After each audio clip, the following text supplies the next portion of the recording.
Let us start है।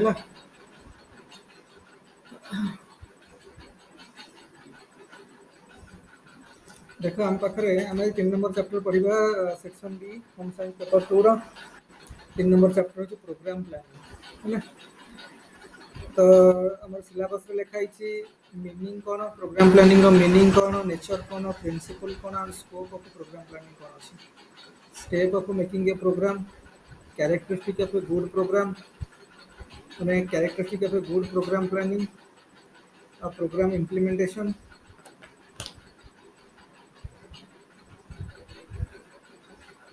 Programme implementation आउ evaluation ये सब जिन अच्छे तेणु यहाँ कम्प्लीटली गोटे 60 मार्क्स क्वेश्चन यहाँ कम्प्लीटली गोटे कौन करें 60 मार्क्स क्वेश्चन। अरे फैन टा जो लगी तुमको प्रोब्लेम हो कि सुबह जाऊँ कि साउंड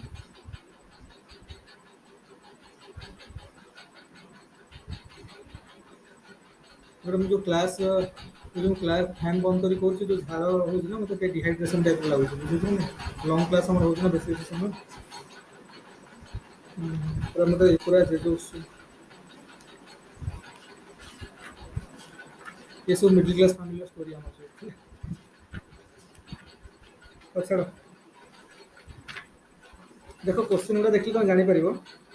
गत वर्षर क्वेश्चन कौन पड़ा मुझे देखी प्रोग्राम प्लानिंग कौन पड़ा गोटे मिनट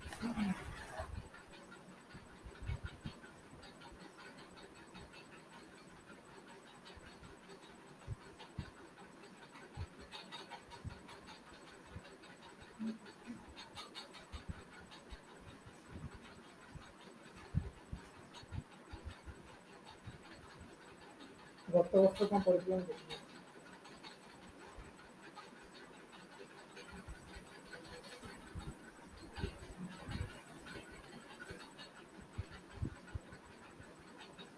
देख गत थर सेक्शन बी रे क्वेश्चन आसला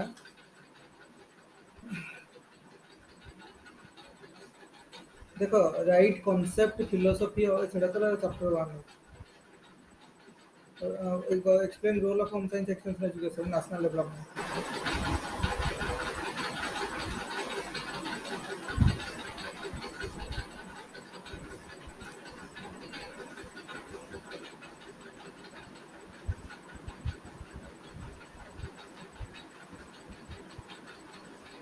देख गत वर्ष 8 नंबर क्वेश्चन आसी गत वर्ष 8 नंबर क्वेश्चन आसी paper 2 section B 8 number question गत पड़ा define programme planning and explain different step of programme planning तो लिखाई सिलेबस डायरेक्ट 30 मार्क बुझे why evaluation is essential for any programme and which has been implemented discuss 30 mark 60 mark माने ये 4 page खंड हम answer लिखिले दीदी पेज 4 पेज 60 मार्क आंसर लिखिले कारण आप किसी ना ना पॉइंट सब लिखार अच्छी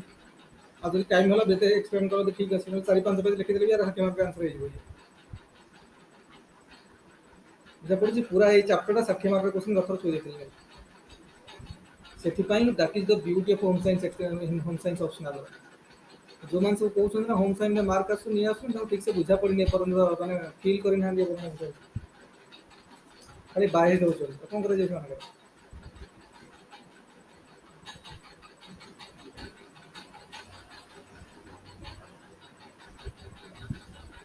है पूरा चैप्टर गथर पड़ी 60 मार्क 30 से 60 मार्क पकड़ हार्डली लिखले 5 पेज खंड आंसर हम कि 4 पेज खंड आंसर हम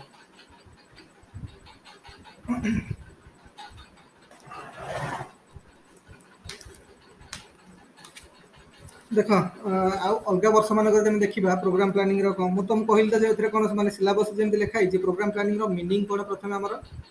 कारण देख मुझे ब्रीफली तुमको कहीदे आम जमी एक्सटेंशन एजुकेशन मुझे कहली एक्सटेंशन एजुकेशन प्रथम है बुझा एक्सटेंशन एजुकेशन माने कौन जोटा आम चैप्टर नंबर 1 और चैप्टर नंबर 2 में देखीदे एक्सटेंशन एजुकेशन माने कौन तार स्कोप कौन ऑब्जेक्टिव कौन फिलोसफी कौन है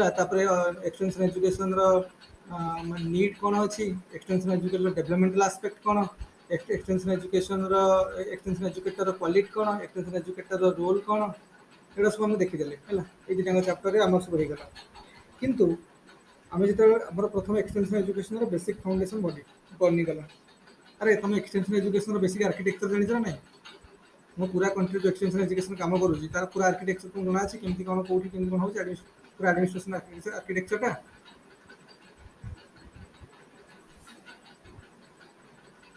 अरे जଣା ଅଛି ନା ନାଇଁ ଯେ ଜାଣିଥିବ ଟିକେ ଟିକେ ଦେଖି ମୁଁ ଖାଲି କହି ଦଉଛି ଏଟା ଏବେ ଦରକାର ହବ ଗୋଟେ ଜଷ୍ଟ ଖାଲି ତମର ଇଏ ପାଇଁ କହି ଦଉଛି ଦେଖ देखो नेशनल लेवल रे आर किए नेशनल सीएम पीएमओ है नेशनल लेवल रे जो एक्सटेंशन एजुकेशन रे नेशनल एक्सटेंशन सर्विसेज है नेशनल लेवल रे national extension services services national level रे आर होचन चेयरमैन के चेयरमैन होचन के से पीएम है प्राइम मिनिस्टर एवं आंकर आंकर सब डिपार्टमेंट सेक्रेटरी भी आंकर गोटे काउंसिल हम ये जो ये कहार चेयरमैन जो काउंसिल हो काउंसिल रे कौन जिते डिपार्टमेंट अच्छी से जो मन एग्रीकल्चर डिपार्टमेंट रूरल डेवलपमेंट माने agriculture ministry rural development ministry health ministry जहाँ जो सब दरकार आमर एजुकेशन मिनिस्ट्री एगुड़ा सब आंकर सेक्रेटरी माने रहिबे है सेक्रेटरीज सेक्रेटरीज ऑफ कौन रिक्वायर्ड मिनिस्ट्रीज मिनिस्ट्रीज है ये सब काउंसिल हम आर चेयरमैन किए रहे चेयरमैन किए रहे कि नहीं प्रधानमंत्री रहे से भाई स्टेट लेवल रे देखिबा स्टेट लेवल रे देखिबा स्टेट लेवल रे सेमिति जते सब हम स्टेट लेवल तो डिपार्टमेंट सब जते सेमिति agriculture department education department rural development department जहाँ सब डिपार्टमेंट अछंती तांकर मिनिस्टर सेक्रेटरी मैन रहे तांका चेयरमैन के रहबो तांका चेयरमैन रहे कि रे सीएम है चीफ मिनिस्टर चेयरमैन रहे बाकी सब सेक्रेटरी काउंसिल बसिबो स्टेट लेवल रे डिस्ट्रिक्ट लेवल रे डिस्ट्रिक्ट लेवल रे कौन हम चेयरमैन के डिस्ट्रिक्ट लेवल रे डिस्ट्रिक्ट लेवल चेयरमैन क्या है दी प्रकार अच्छी गोटे डीआरडीए अच्छी देख आगु डिस्ट्रिक्ट कलेक्टर होते हैं कौन डीआरडीए परिकल्पना है डीआरडीए है डिस्ट्रिक्ट रूरल डेवलपमेंट एजेंसी गोटे कर जिते डिस्ट्रिक्ट से आर चेयरमैन है किए से आर चेयरमैन है जिला परिषद चेयरमैन जिला परिषद चेयरमैन आंकर सीओ किए है प्रोजेक्ट डायरेक्टर जी थे चेयरमैन है प्रोजेक्ट डायरेक्टर किए है पीडी है आई जन ओएस ऑफिसर ना आईएएस ऑफिसर है सीनियर ओएस ऑफिसर ना आईएएस ऑफिसर है पीडी तो जिला परिषद से चेयरमैन है ये रहे ये आउ कलेक्टर रहे भी गोटे डेवलपमेंटल आस्पेक्ट गोटे काउंसिल हम डेवलपमेंटल काउंसिल चेयरमैन है कलेक्टर है कलेक्टर रहे सहित सब बीडीओ मैंने रहे सब ब्लॉक लेवल बीडीओ मेम्बर रहे आ बाकी जिते एग्रीकल्चर डिपार्टमेंट बैंक फैंक जिते सब अच्छा सरकारी चाकरी कर्मचारी जिते अच्छा सब हेड मैंने रहे है रही से कोर्डिनेट करेंगे ये सब कोर्डिनेशन हम पीडी आंको रिपोर्ट करेंगे क्या कलेक्टर को रिपोर्ट करेंगे आसिक आंकर से सीओ कि कलेक्टर को रिपोर्ट करेंगे डेवलपमेंट आस्पेक्ट है तापरे ब्लॉक लेवल रे हमर इथर देखिबा हमर इथर जो परीक्षा में लिखिबा इथर वेलफेयर सर्विस अछि गोटे अरे वेलफेयर सर्विस नहीं ओडिशा वेलफेयर सर्विस ऐसे कौन किसी ये वेलफेयर सर्विस रे सब एक्सटेंशन सर्विस रे लोक मान रहे सब तापरे हमर जो तापरे ब्लॉक लेवल रे देखो ब्लॉक रे जो डेवलपमेंटल जो काउंसिल हबो काउंसिल हम से सब किए रहे सब सब पंचायत समिति मेम्बर मान रहे है सब कौन ये सब कर खाली मिशन लिखाई ना कि ना ये सब खाली खाई पीकी बुलिक आसवा कथा खेला किसी ना पंचायत समिति सभ्य मान रहे चेयरमैन समिति चेयरमैन जे चेयरमैन रहे बीडीओ रहे भी बीडीओ रहे बीडीओ होचंदी कोन तांकर CO chairman CEO personal advisor है पर्सनल एडवाइजर वीडियो रहे है आउ सब तापर जिते हम माने विलेज लेवल चेयरमैन होती सरपंच है सरपंच रहे विलेज लेवल सरपंच है सरपंच चेयरमैन है तापर सब जो रही किए से माने मेम्बर माने वार्ड मेम्बर मान रहे वार्ड मेम्बर रहे विलेज लेवल वर्कर रहे वीएलडब्ल्यू रहे सहित पंचायत सेक्रेटरी रहे है पंचायत सेक्रेटरी रहे पंचायत सेक्रेटरी होती कौन एडवाइजर टू क्या सरपंच है ये एडवाइजर है ना पंचायत सेक्रेटरी इन सब अच्छी पूरा खसड़ाटा ये काम कर कारण सब स्तर में एक्सटेंशन सर्विस केमी कौन हम सब लोक दिखाई कौन सोशल वेलफेयर सर्विस ना सोशल एक्सटेंशन सर्विस विभिन्न प्रकार बाहर वेलफेयर सर्विस रखी से आगुरी अलग अलग परीक्षा करते गोटे ऑब्जेक्टिव टेस्ट करके नहीं जाऊँगी है ना ये मिसे थर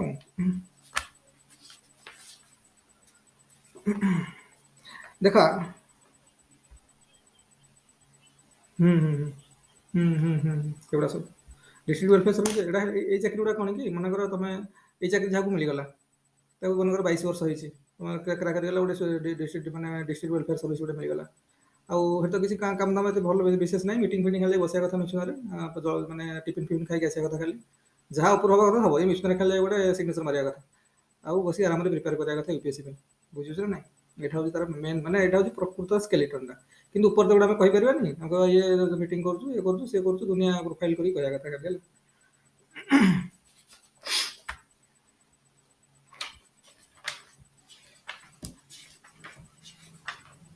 ଭାବୁଛ କି ଯୋଉ ବିଭିନ୍ନ ପ୍ରକାର ମିଟିଂ ଫିଟିଂ ହଉଛି ଏରା ଖାଲି ଉପରେ କାଗଜରେ ଲେଖା ହଉଛି ଇଏ ଲେଖୁଛି ବହୁତ ବଡ ବଡ କରିକି ଲେଖୁଛନ୍ତି ମତେ ଲାଗୁଛି ବହୁତ ବହୁତ କଣ କାମ କରୁଥିବେ କିନ୍ତୁ ରିଅଲିଟିରେ କିଛି ହଉନି ବୁଝୁଛ ନା ଉପର ଲେବୁଲରେ ହାଇ ଲେବୁଲରେ ଡିସିସନ ଯାହା ହେଇଯାଉଛି ସେଇଟା ହଉଛି ଖାଲି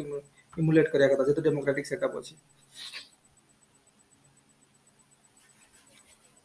ମୋର ମନେ ଅଛି ଆମେ ଯେତେବେଳେ ଆମେ ସବୁ ଯାଉ ଆମ ସମୟରେ ଯୋଉ ଜବ୍ କଲାବେଳେ ଯେତେବେଳେ ଆମର ସବୁ ଏଇ ଯୋଉ ମିଟିଂ ଫିଟିଂ ଟାଇପର ରାଉରକେଲା ଫାଉରକେଲା ଏ ସବୁ ପଡେ ବିଭିନ୍ନ ଜାଗାରେ କାମ ହେଲା କୋଉଠି ଭଲ ହୋଟେଲ ଦେଖିକି ରହିବା ଜଳଖିଆ କୋଉ ଭଲ ହୋଟେଲରେ ଖାଇବା ମିଲ୍ କଣ ଖାଇବା ଏଗୁଡା ଖାଲି ଚିନ୍ତା ଆଉ କୋଉଠି କଣ ହବ ଲେଖା ହବ ଏଟା କିଛି ନା ହେରା ଫର୍ମାଲ ଖାଲି ଜଷ୍ଟ ଖାଲି ଆଉ ସବୁଠି ସେଇଭଳିଆ ଚାଲିଛି ଖାଲି ବୁଝିଲ ସେଥିପାଇଁ ପ୍ରୋବ୍ଲେମ ସବୁ କାମ କମ ଦେଖେଇବା ବେଶୀ ଖାଲି ଦେଖ ଆମର କଣ କଣ ପଡିଥିଲା ଚାପ୍ଟର ନମ୍ବର 3 ରେ ଏଇ ବର୍ଷ ତ କହିଲି 60 ମାର୍କ କ୍ୱେଶ୍ଚିନ୍ ଆସି 30 ଦିଟା ଆଉ ଅଲଗା ବର୍ଷ ମାନଙ୍କରେ ଆମେ ଦେଖିବା ଦେଖ ପଡିଛି ଗୋଟେ ଥରେ write on the principle and scope of programme planning ଏଟା 20 ମାର୍କ ପଡିଥିଲା 2018 ମସିହାରେ need of evaluation of programme ଗୋଟେ ପ୍ରୋଗ୍ରାମର ଇଭାଲୁଏସନ କଣ ପୁରା ପୁରା ଡିଟୋ ଏଇ ଚାପ୍ଟରଟା ମୁଁ ଦେବି ତମକୁ ପ୍ରିଣ୍ଟ କରିକି ତାକୁ ବାଇ ହାର୍ଟ କରିଦବ ପୁରା ହଁ କୁହ ସମର ଭାଇ। ହୁଁ 60 ରୁ 55 55 ହାଏଷ୍ଟ ଏଇ ଯୋଉ ପିଲା ରଖିଛନ୍ତି 275 ଲେଖେ ଏଇ ସବୁ ଯୋଉ ଦିଆହେଇଛି କଣ ତାଙ୍କୁ ଆରେ ଯୋଉ ଏଥର ଯୋଉ କଣ ସେଇଟା କୋଉ ଅପସନାଲ ଫିଲୋସଫି ଅପସନାଲ ନା ସରି ସାଇକୋଲୋଜି ସାଇକୋଲୋଜି ଅପସନାଲରେ ଯୋଉ ଦେଲେ ଏଟା କେତେ ଲେଖେ ଦେଇଥିବେ ତାଙ୍କୁ କହିଲୁ ଯୋଉ 275 ଲେଖେ ଦଉଛନ୍ତି କେତେ ମାର୍କ ଲେଖେ ଦିଆହେଇଥିବ ତାଙ୍କର ମାତ୍ର 25 ମାର୍କ କମିଛି ମାନେ କେତେ ମାର୍କ ସବୁ ଦେଇଥିବେ ଆମର ଯଦି ହେଲାଣି ଆମର ଯଦି ମନେକର ହେଲା 5ଟା ଲଙ୍ଗ କୋଶ୍ଚିନ୍ ଯଦି 5 କାଟନ୍ତି 15 ମାର୍କ କାଟିଲେ ଆଉ ଯୋଉ ଅଛି ଛଅଟା ଲଙ୍ଗ 10 ମାର୍କିଆ କୋଶ୍ଚିନ୍ 20 ମାର୍କିଆ କୋଶ୍ଚିନ୍ ଅଛି ଦୁଇ ଦୁଇ କାଟିଲେ ବି 12 ମାର୍କ ହେଇଯାଉଛି ତେଣୁ କୋଉଠି 2 କୋଉଠି 1 ଏମିତି କାଟୁଛନ୍ତି ସବୁ ବୁଝୁଛ ନା ନାଇଁ ସେଥିପାଇଁ 275 ମାର୍କ ଆସିଛି ବୁଝୁଛ ଯୋଉ ଖାତା ଯୋଉ ପ୍ରଫେସର ଖାତା ଦେଖିନି ତାକୁ ଟିକେ ଡାକିକି ବର୍ତ୍ତମାନ ଟିକେ ଆୱାର୍ଡ ଦେଇଦବା କଥା ମାନେ କେତେ ବଡ ପଣ୍ଡିତ ଅଛି ଗୋଟେ ହେଇଥିବ ସେ ଦଉଛନ୍ତି ତ ସେଇଠି 55 ଲେଖା ଦଉଛନ୍ତି 55 57 ଏଇଭଳିଆ ଦଉଛନ୍ତି ଯୋଉମାନଙ୍କୁ ଦବା କଥା କିନ୍ତୁ ରିଅଲିଟିରେ ଭଲ ଲେଖିଲେ 50 52 47 48 50 55 ଏଭଳିଆ ମାର୍କ ଆସିବ ଏ କଣ କି ବେଳେ ବେଳେ ଯୋଉ ପ୍ରାୟ ପିଲା ଯୋଉ ସବୁ ବନିକି ପ୍ରଫେସର ବନୁଛନ୍ତି ଯୋଉ ଏଟା କହିବା କଥା ନୁହେଁ କାହା ଏଗନେଷ୍ଟରେ କିନ୍ତୁ ଏଟା ସତ କଥା ଏଇଟା ସମାଜର ଭଲ ପିଲାମାନେ ଡାକ୍ତରୀ ଆଉ ଇଞ୍ଜିନିୟରିଂ ପଢନ୍ତି ଆମ ଯାହା ବର୍ତ୍ତମାନ ସମୟରେ ଥିଲା ଆମ ଟାଇମରେ ଯୋଉ ଚାଲିଛି ବର୍ତ୍ତମାନ ଏବେ ଫ୍ଲେଭର ଲୋକ ଚେଞ୍ଜ ହେଲାଣି ଏବେ ବି ହାଇ ପରସେଣ୍ଟେଜ ରଖିଥିବା ପିଲାମାନେ ବି ହ୍ୟୁମାନିଟି ବ୍ୟାକଗ୍ରାଉଣ୍ଡକୁ ଯାଉଛନ୍ତି ସେଇଟା ଅଲଗା କଥା କିନ୍ତୁ ଏଇଟା ଆଗରୁ ଏଇ ଚଳି ଆସିଥିଲା କିନ୍ତୁ ତାଙ୍କ ଯୋଉମାନେ ଯାଉଥିଲେ ସବୁ ବିଭିନ୍ନ ଷ୍ଟ୍ରିମକୁ ଇଏ ଖାତା ଦେଖିବା ପାଇଁ ପ୍ରଫେସର ବନୁଛନ୍ତି ଆଗକୁ ଯାଇକି ସେ ଯୋଉ ଲେବୁଲର ଖାତା ଦେଖିକି ଯାହା ମାର୍କ ଦଉଛନ୍ତି ଆଉ ଏତେ ମାର୍କ କଣ ଦିଆହଉଛି ସେଇଟା କେହି ଆଉ ଓଡିଶା କି ବିହାର ଫିହାର ୟୁପି ହେଇଥିଲେ ଏଇଟା ରହନ୍ତା ଏମିତି କଣ ଅବସ୍ଥା ହୁଅନ୍ତା ଏବେ ଓଡିଶା ବୋଲି କେହି କିଛି କହୁନାହାନ୍ତି ପିଲା ସମ୍ଭାଳିକି ରହିଯାଉଛନ୍ତି 275 ହିନ୍ଦୀ ଫରେଷ୍ଟ ଆଉ ଫରେଷ୍ଟ୍ରି ଅପସନାଲରେ ସେଇଭଳିଆ ଗୋଟେ ଥର ଦେଲେ 280 ବର୍ଷ ଦେଖିବ 2018 ନା କଣ ଏକରୁ 10 ଭିତରେ 8ଟା ଖଣ୍ଡେ ଫରେଷ୍ଟ ପିଲା ଥିଲେ ଖାଲି ଏଇଥର ଯେମିତି କେତେଟା ପିଲା ଖାଲି ସାଇକୋଲୋଜି ପିଲା ଏଥର ହିଷ୍ଟ୍ରିକୁ ଦେଇଥିଲେ 2016 ନା କୋଉ ବର୍ଷ ଗୋଟେ ଖାଲି ହିଷ୍ଟ୍ରିକୁ ଦେଇଥିଲେ ହିଷ୍ଟ୍ରି ବାଲା ଯିଏ ସବୁ ସେ ବର୍ଷ ସବୁ ହିଷ୍ଟ୍ରି ଅପସନାଲ ପିଲା ସବୁ ହିଷ୍ଟ୍ରି ଅପସନାଲ ପିଲା ଏମିତି ଗୋଟେ ଆକ୍ଚୁଆଲି କଣ ଭଲ ଭଲ ପ୍ରଫେସର ଦେଖିକି ରେପୁଟେଡ୍ ଟ୍ରାକ୍ ରେକର୍ଡ ଦେଖିକି ନବା କଥା ଖାତା ଦେଖିବା ପାଇଁ ଯାହାକୁ ତାହା ଗୋଟେ ନେଇଯାଉଛନ୍ତି ଏଇଭଳିଆ ଅବସ୍ଥା ହଉଛି ଆଉ ହଉ ତାପରେ ଶୁଣ ତାପରେ ଆଉ ଗୋଟେ କଥା ମୁଁ କହୁଛି ଦେଖ ଆଉ ଗୋଟେ ହେଲା when the principle of scope and programme ହେଲା ତାପରେ when is evaluation of programme needed justify your choice ଏଇଟା ସେଇ ପ୍ରୋଗ୍ରାମର ଇଭାଲୁଏସନ ସବୁ ପ୍ରୋସିଜିଅର ଗୁଡ଼ା ଦେଖ ଏଇଥର ଯୋଉ କୋଶ୍ଚିନ୍ ଆସିବ ଏଇଟାକୁ ଏଇ ଯୋଉ ମୁଁ ମ୍ୟାଟେରିଆଲ ତମକୁ ଦେବିନି ତ ପୁରା ଗେଟ୍ ମାନେ କଣ ପୁରା ଗେଟ୍ ବାଇ ହାର୍ଟ କରିଦବ ପୁରା ବାଇ ହାର୍ଟ କରିଦବ ତାକୁ ପୁରା କାରଣ ଏଗୁଡାକ ସବୁ ପଏଣ୍ଟ ଗୁଡାକ ମନେ ରଖିବାର ଅଛି ପଏଣ୍ଟ ଗୁଡା ମନେ ରୁହେନି आमको कौन कि कॉन्सेप्ट बुझी आड़ साड़ करके बुढ़ा लंबा आंसर लिखिदबा कि एक्जाक्ट पॉइंट ठीक से मन रुहेनि तेणु आर पूरा पॉइंट को बाय हार्ट करदो पूरा ये चैप्टर जहाँ जहाँ अच्छी या प्रोसीजर या तापर हाँ ସେଇଟା ଆର୍ଥର ଯୋଉଟା ପଠେଇଛି ସେ ସେମ୍ ଗୁଡ଼ାକ ପଠା ହଉଛି ସେଗୁଡ଼ା ତ ଆଉ କ'ଣ ଏଥିରେ କ'ଣ ଚେଞ୍ଜ ଅଛି କି ତାପରେ ମେନ୍ ଜିନିଷ ହେଲା ଯେ ତାକୁ ପୁରା ଭଲ ଭାବରେ ମନେ ରଖିବାର ଅଛି ପଏଣ୍ଟ ଗୁଡ଼ାକ ଆମେ କ'ଣ କରୁଛେ ନା ପଏଣ୍ଟ ଗୁଡ଼ା ଠିକ୍ ସେ ମନେ ରଖୁନେ ଯାଇକି ଆର୍ଟ୍ସ ଗୋଟେ ଯାହା ମନେ ଥିବ ଲେଖିଦେଇକି ପଳେଇ ଆସୁଛେ ସେଥିପାଇଁ ପ୍ରୋବ୍ଲେମ୍ ହେଉଛି ସବୁ ଏଥିରେ କ'ଣ ପୁରା ଏଇ ଯୋଉ କୋଶ୍ଚିନ୍ ପଡ଼ିଲା କଥର ଯେ କ'ଣ କ'ଣ ଷ୍ଟେପ୍ ଗୁଡ଼ାକ ଲେଖ କ'ଣ କ'ଣ ଅଛି ତ ସେଗୁଡ଼ା ସବୁ ଲେଖିବାର ଅଛି ନା ତାପରେ କ'ଣ ହବ ପୁରା ଷ୍ଟେପ୍କୁ ମନେ ରଖିବାର ଅଛି ହେଲା ତାପରେ ଆମେ ଏକ୍ସପ୍ଲେନ୍ କରିବା ଆମ ଟାଇମ୍ ଦେଖିକି ଆମ ହାତରେ କେତେ ଟାଇମ୍ ଅଛି ସେ ଅନୁସାରେ ଏକ୍ସପ୍ଲେନ୍ କରିବା ଆମେ तापर देख पड़ी explain the meaning principle and scope of programme planning 60 mark रे पड़ी 2016 discuss in detail on the steps involve in good programme planning implementation and evaluation एटा भी 2015 पड़ी 60 मार्क रे एई क्वेश्चन एई चैप्टर प्राय 60 मार्क क्वेश्चन आसे explain the criteria for good programme planning 60 mark 2011 रे हैला देखो खाली पड़ी explain the criteria for good programme planning 60 mark 2011 रे खाली क्राइटेरिया कौन गुड माने कैरेक्टरिस्टिक जो क्राइटेरिया कौन सब गुड प्रोग्राम प्लानिंग रो से गोटा खाली एथर तले जहां पूरा चैप्टर को पकेला 60 मार्क रे एथर खाली गोटे सेगमेंट को 60 मार्क रे पचारे बुझिस ना कैरे सेमते टिके 800 वर्ग टिके लिखिबो मेन से जो केते 10 10 12 खंडे पॉइंट थिबो बाकी ता गोटे 800 वर्ग लिखिया पड़िबो तापर characteristic of good programme 500 mark रे पड़ी छी आराम से लिखिबो characteristic of good extension programme 2006 रे पड़थिला तापर गोटे पड़थिला define programme planning what are the principle and scope of programme planning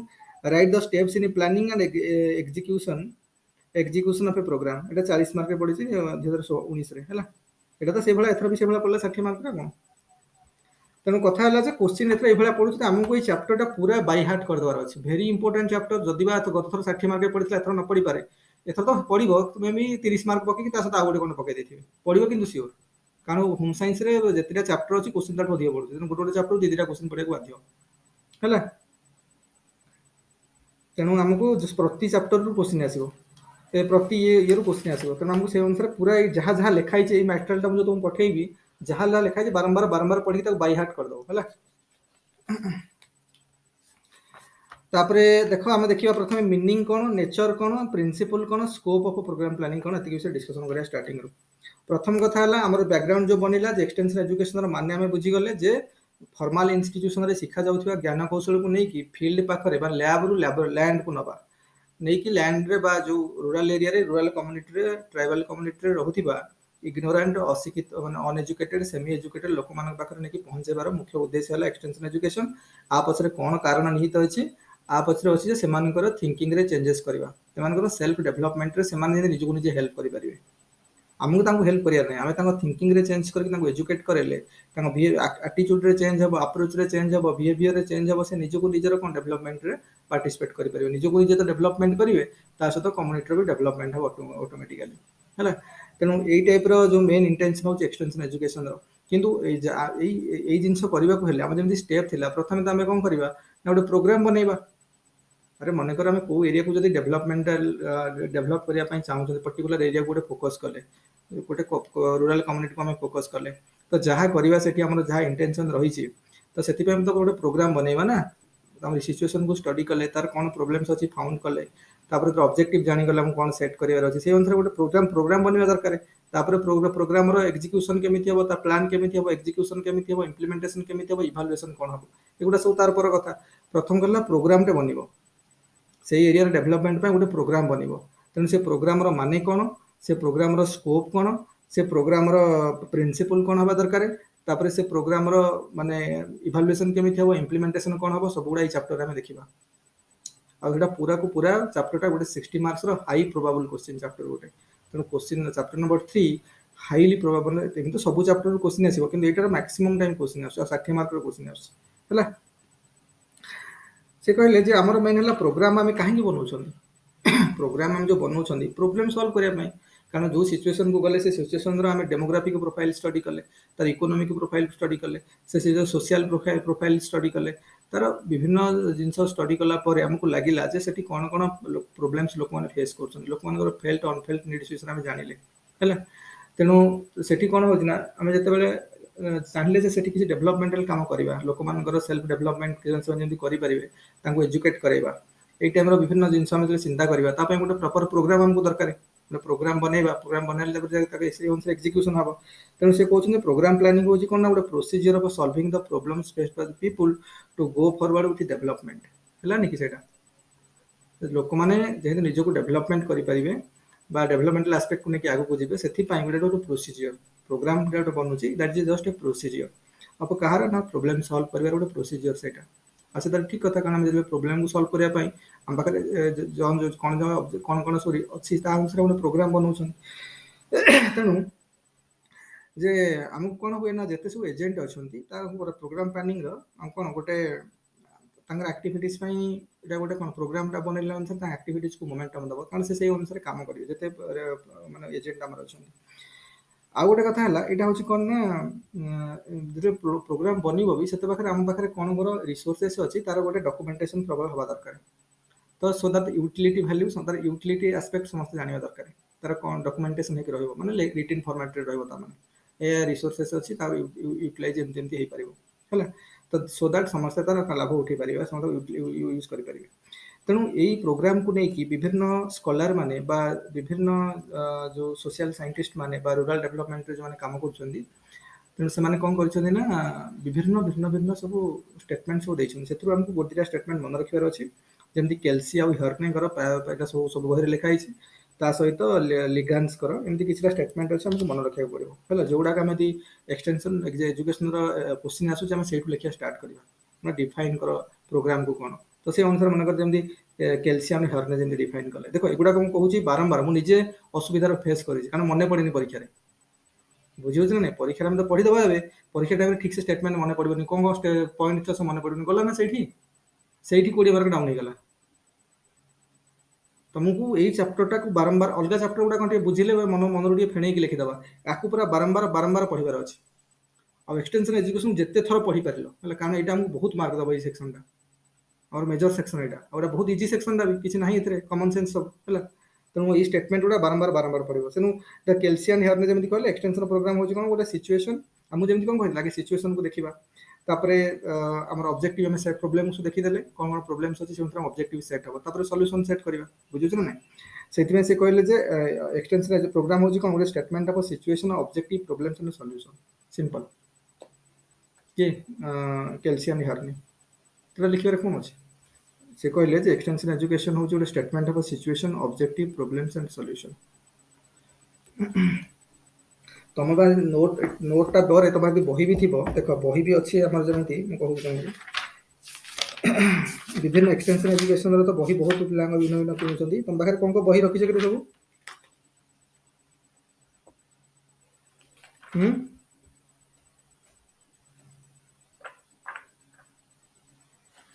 Premlata Mallik ना जदि बिकेटा बिकेटा आनिक रखीद पाखे बिकेटा कौन कि आम ओपीएससी सिलेबस अनुसार तो लिखी तो बिकेटा समस्त पाखे रखी मुझे प्रमोट करूनी कि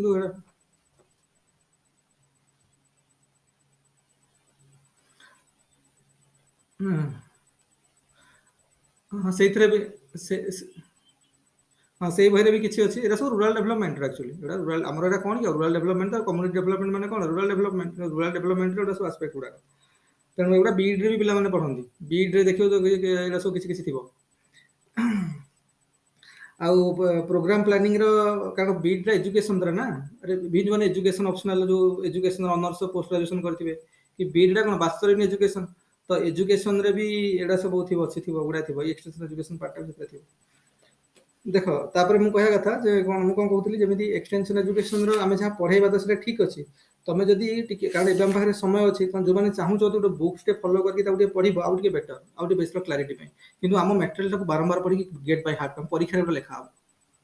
एगुड़ा मेन थिंग एटा स्केलेटन टा पूरा किंतु आकु जदि ऐड करिया पई तो किसी बही जेमिति मो पाखरे तो गोटिरा बही अछि न्यू एज इंटरनेशनल पब्लिकेशन रो बही अछि बीके दुबे इंदिरा बिश्नोई रो सेटा भी भलो लिखिछि नहले आ गोटे मो भलो बही थिला मो पाखरे आ गोटे बही थिला मो पाखरे निवेदिता मिश्रा और डॉक्टर गायत्री विश्वाल या ओपीएस हम ओडिसा रे मान सब लिखे भलो लिखिछन बहुत किछि भलो लिखिछन माने बहुत शॉर्टकट करके लिखिछन जोटा हमको दरकार है यदि सेमते किछि बही तुम पाखरे अछि तो बही गोटे पढिले भी बेटर हैला एटा तो एटा को बारंबार एटा हमर मेन नोट्स हे गला एटा किछटा एडिशन जदि हम पाउछन करबा आ टिके बेटर करिया पय जाउछन तो बही किछि पढिले आ टिके भलो हो ତେଣୁ ମେନ୍ ହେଲା ପିଲାମାନେ ବହି ପଢ଼ିବାକୁ ଟାଇମ୍ ହେଉନି, ତେଣୁ ଯଦି ଟାଇମ୍ ବାହାର କରିକି ପଢ଼ିବ ବି ବେଟର ହେଲା। କିନ୍ତୁ ଆମର ଏଇ ଖାଲି ନୋଟ୍ ପଢ଼ିଦେଲେ ବି ବହୁତ କିଛି ହେଇଯିବ, କାରଣ ପରୀକ୍ଷା ଲାଷ୍ଟ ମୋମେଣ୍ଟରେ ହିଁ ନୋଟ୍ ହିଁ ରିଭିଜନ ହେବ, ବହିପତ୍ର କିଛି ରିଭିଜନ କରିହେବନି। କିନ୍ତୁ ବହିର କାମ ହେଲା କ'ଣ ଦେଖ, ବହିର କାମ ହେଲା ବହିରୁ ଯଦି ଆମେ କିଛି ଜିନିଷ ଗୋଟେ ଭଲ ପାଇଲେ ସେଇଟାକୁ ଏଇ ନୋଟ୍ରେ ଲେଖି ଦେଇଥିବା, ଗୋଟେ ଭଲ ପଏଣ୍ଟଟା କ'ଣ ମିଳିଲା ସେଇଟାକୁ ନୋଟ୍ରେ ଲେଖି ଦେଇଥିବା, କାରଣ ସେଇ ନୋଟ୍ଟା ଆମେ ପରୀକ୍ଷା ପୂର୍ବରୁ ଯେଉଁ ରିଭିଜନ କରିବା ସେତେବେଳେ ଯାଇକି ଲେଖା, ସେତେବେଳେ ମନ ଥିବ ସେଇ ଜିନିଷ ଗୁଡ଼ାକ ପରୀକ୍ଷା ଲେଖିବା, ନହେଲେ ବହିର କିଛି ଭ୍ୟାଲ୍ୟୁ ନାହିଁ। ଆଉ ଖାଲି ଦିନ ରାତି ବହି ପଢ଼ିଲେ ଦେଖିଲା କିଛି ମନେ ନଥିବ କ'ଣ ହେବ? ବହି ହେଲା, ନ୍ୟୁଜ୍ ପେପର ହେଲା, ମାଗାଜିନ୍ ହେଲା, ଏଗୁଡ଼ାକ କ'ଣ ୟୁଟିଲିଟି? ସେଥିରୁ କିଛି ଯଦି ଭଲ ଜିନିଷ ହେଲା ତାକୁ ଏକ୍ସଟ୍ରାକ୍ଟ କରିକି ଆଣିକି ନୋଟ୍ରେ ବନେଇ ଦେବାର ଅଛି, ଆମ ନୋଟ୍ରେ ଲେଖିଦେବାର ଅଛି। କାରଣ ଫାଇନାଲ ସମୟରେ ଆମେ ଯେତିକି ପଢ଼ିକି ରିଭାଇଜ୍ କରିକି ଯିବା ସେତିକି ମାଇଣ୍ଡରେ ଥିବ, ସେତିକି ପରୀକ୍ଷା ଖାତାରେ ପ୍ରଡ୍ୟୁସ୍ କରିହେବ। ବାକି ଯାହା ପଢ଼ିଥିବା କ'ଣ କିଛି ମନେ ପଡ଼ିବନି। ଏଇଟା ହ୍ୟୁମାନ୍ ମାଇଣ୍ଡର, ସବୁ ହ୍ୟୁମାନ୍ ମାଇଣ୍ଡ ଏଇଭଳିଆ। ତେଣୁ ତମେ ଭାବୁଛ ମୁଁ ବହିପତ୍ର ପଢ଼ିକି ସବୁ ରଖିଥିବି, ମାନେ ଗୋଲ ବୁଲେଇକି ରଖିଦେଇଥିବି, ଇଏ ରଖିଥିବି, ଏମିତି ସବୁ ମନେ ପଡ଼ିବ କି? ବହିଟା କୋଉଠୁ କ'ଣ ପଢ଼ିଛ କ'ଣ ନାହିଁ ପରୀକ୍ଷା ଲାଷ୍ଟ ମୋମେଣ୍ଟରେ ସମୟ ହେବ କି? ତେଣୁ ଆମର ଯେଉଁ ନୋଟ୍ସ ଦିଆହେଉଛି ତାକୁ ପ୍ରିଣ୍ଟ ବାହାର କରିଦେଲ, ସେଇ ପ୍ରିଣ୍ଟରେ କିଛି ଏକ୍ସଟ୍ରା ଜିନିଷ ଯଦି ମିଳିଲା ତାକୁ ନୋଟ୍ କରିଦେଲେ ସେଇଠି, ତ ଫାଇନାଲ ଟାଇମ୍ରେ ଆମେ ରିଭିଜନ ମାରିବା ତାକେ ପଢ଼ିକି ଯିବା, ପ୍ଲସ୍ ଯାହା ଯାହା ଏକ୍ସଟ୍ରା ଜିନିଷ ଲେଖା ହେଇଥିବ ତାକୁ ପଢ଼ିବା, ତ ପରୀକ୍ଷା ଖାତାରେ ଲେଖିଦେଲେ ସେତିକି ଜିନିଷରେ କାଫି ଡିଫରେନ୍ସ ଆସିଯିବ ଆମର। ତେଣୁ ଏବେ ଯଦି ଆମେ, କାରଣ ଏବେ ପରିଶ୍ରମ ସମୟ ଚାଲିଛି, ଏବେ ଯେତେ ଆମେ ବହି ପଢ଼ି କରିପାରିବା ବେଟର। ତମେ ଯୋଉଟା ପଢ଼ୁ ସାଙ୍ଗେ ସାଙ୍ଗେ ବହିରୁ ଗୋଟେ ପଢ଼ି ଦେଇକି ଆଉ ସେଟା ଲେଖିଦେଲେ ବି ବେଟର ହେବ, ତମକୁ ଭଲ ଭଲ ଜିନିଷ ଗୋଟେ ମିଳିଯିବ। ମୁଁ ଯେତିକି ପାରୁଛି ତ କହୁଛି, ମୋତେ ଯେତିକି ଭଲ ଭଲ ଜିନିଷ ମିଳୁଛି, ଆଉ ତମ ଲେବୁଲରେ ବି ଯାହା ମିଳିବ ଲେଖିବ ସେଠି ହେଲା। କିନ୍ତୁ ଗୋଟେ ପିଲା ଖାଲି ଯଦି ନୋଟ୍ସ ପଢ଼ିକି ଯିବ ତାହେଲେ ତାକୁ 200 ଆସିବ, ବହି ନ ପଢ଼ିକି 200 କ୍ରସ୍ ହେବ ନିହାତି। କିନ୍ତୁ ଯାହା ଲେଖା ହେଇଛି ନୋଟ୍ସରେ ପୁରା ଗେଟ୍ ବାଇ ହାର୍ଟ କରିବ, ଏକ୍ଜାକ୍ଟ ଲେଖିବ ସେଇଭଳିଆ। ଆଉ କିନ୍ତୁ ନୋଟ୍ ପଢ଼ିକି ଗଲେ 225 30 ଆଉ ଟିକେ ବେଟର ଆସିବ ନା, ସେ ଆନ୍ସର ଟିକେ ମ୍ୟାଚୁରିଟି ନୋ ଡାଉଟ୍ ଆସିବ, ଆଉ ଟିକେ ଭଲ ପଢ଼ିକି ଗଲେ। ତ ଦେଖ, ତ ଆମର ଯେମିତି କହିଲେ କେଲସି ଆଉ ହର୍ନିଙ୍କର କହିଲେ, ତ ସେଇଭଳିଆ ଲିଗାନ୍ସ କହିଲେ ଯେ ଆମ extension programme is a set of clearly defined consciously concept educational objectives derived from an adequate analysis of the situation which are to be achieved through extension teaching। ଏ କଥାରେ ବିଭିନ୍ନ ଲୋକ ଭିନ୍ନ ଭିନ୍ନ କଥାରେ କହୁଛନ୍ତି। ତାର ମେନ୍ କଥା ହେଲା ଯେ ଆମେ ଯେଉଁ ଏରିଆର ସିଚୁଏସନକୁ ଯାଇକି ଷ୍ଟଡି କରୁଛନ୍ତି ସେ ଅନୁସାରେ ତ ଅବଜେକ୍ଟିଭ ସେଟ୍ କଲେ, ତା ପ୍ରୋବ୍ଲେମ ଗୁଡ଼ା ଫାଇଣ୍ଡ କଲା ପରେ ସଲ୍ୟୁସନ କ'ଣ ହେବ ଜାଣିଲେ, ତ ତାର ପୁରା ଗୋଟେ କ'ଣ ଷ୍ଟେଟମେଣ୍ଟ ବନେଇଲେ, କ'ଣ ତାର ସଲ୍ୟୁସନଟା କେମିତି କରାହେବ, କେମିତି କ'ଣ ହେବ, ଯେଉଁ ଷ୍ଟେଟମେଣ୍ଟଟା ବନିଲା, ପ୍ରୋସିଜରଟା ବନିଲା, ସେଇଟା ହିଁ ହେଉଛି କ'ଣ ପ୍ରୋଗ୍ରାମଟା ଆମର। ସେଥିପାଇଁ ଇଏ କହିଲେ an extension program is a set of clearly defined consciously conceived educational objective derived from an adequate analysis of the situation which are to be achieved through extension teaching। ବୁଝିଲା? ତେଣୁ ଆଉ ଜଣେ କହିଲେ ଯେ programme planning is the process of bringing about planned change. କାରଣ ଆମେ ଯେତେବେଳେ ଗୋଟେ ଏରିଆରେ ଚେଞ୍ଜ କରିବାକୁ ଚାହୁଁଛନ୍ତି ତ ଚେଞ୍ଜଟା ପ୍ଲାନ୍ ହେଲେ ହେବ, ଚେଞ୍ଜଟା ରାଣ୍ଡମ୍ ହେଲେ କ'ଣ ହେବ? ଆମକୁ ଏମାନେ ଦେଖିବ, ଆପଣ ଯେତେବେଳେ ବି ଆମର ଯେଉଁ ଆମର 51ରୁ ବୋଧେ ଷ୍ଟାର୍ଟ ହେଲା ଆମର 5 ଇୟର ପ୍ଲାନ୍, ତ 5 ଇୟର ପ୍ଲାନ୍ର ଯେତେବେଳେ ତାର ଇଣ୍ଟେନସନ୍ କ'ଣ ଥିଲା? ପ୍ଲାନ୍ ଚେଞ୍ଜ କରିବା ସୋସାଇଟିରେ ପ୍ଲାନ୍ ଚେଞ୍ଜ କରିବା। ତେଣୁ 5 ଇୟର ପ୍ଲାନ୍ର ଆସିଲା, ତ ସେଇ ଅନୁସାରେ ସେ କହୁଛି ଯେ ଗୋଟେ ସୋସାଇଟି ବା କମ୍ୟୁନିଟିରେ ଗୋଟେ ପ୍ଲାନ୍ ଚେଞ୍ଜକୁ ଆମେ ଯଦି ମାନେ କ'ଣ ଇନିସିଏଟ୍ କରିବା ପାଇଁ ଚାହୁଁଛନ୍ତି ତାହେଲେ ଏଇଭଳିଆ ପ୍ରୋଗ୍ରାମ ବନେଇବାକୁ ପଡ଼ିବ। ସେଥିପାଇଁ ସେ କହୁଛି programme planning the process of bringing about planned change ହେଲା।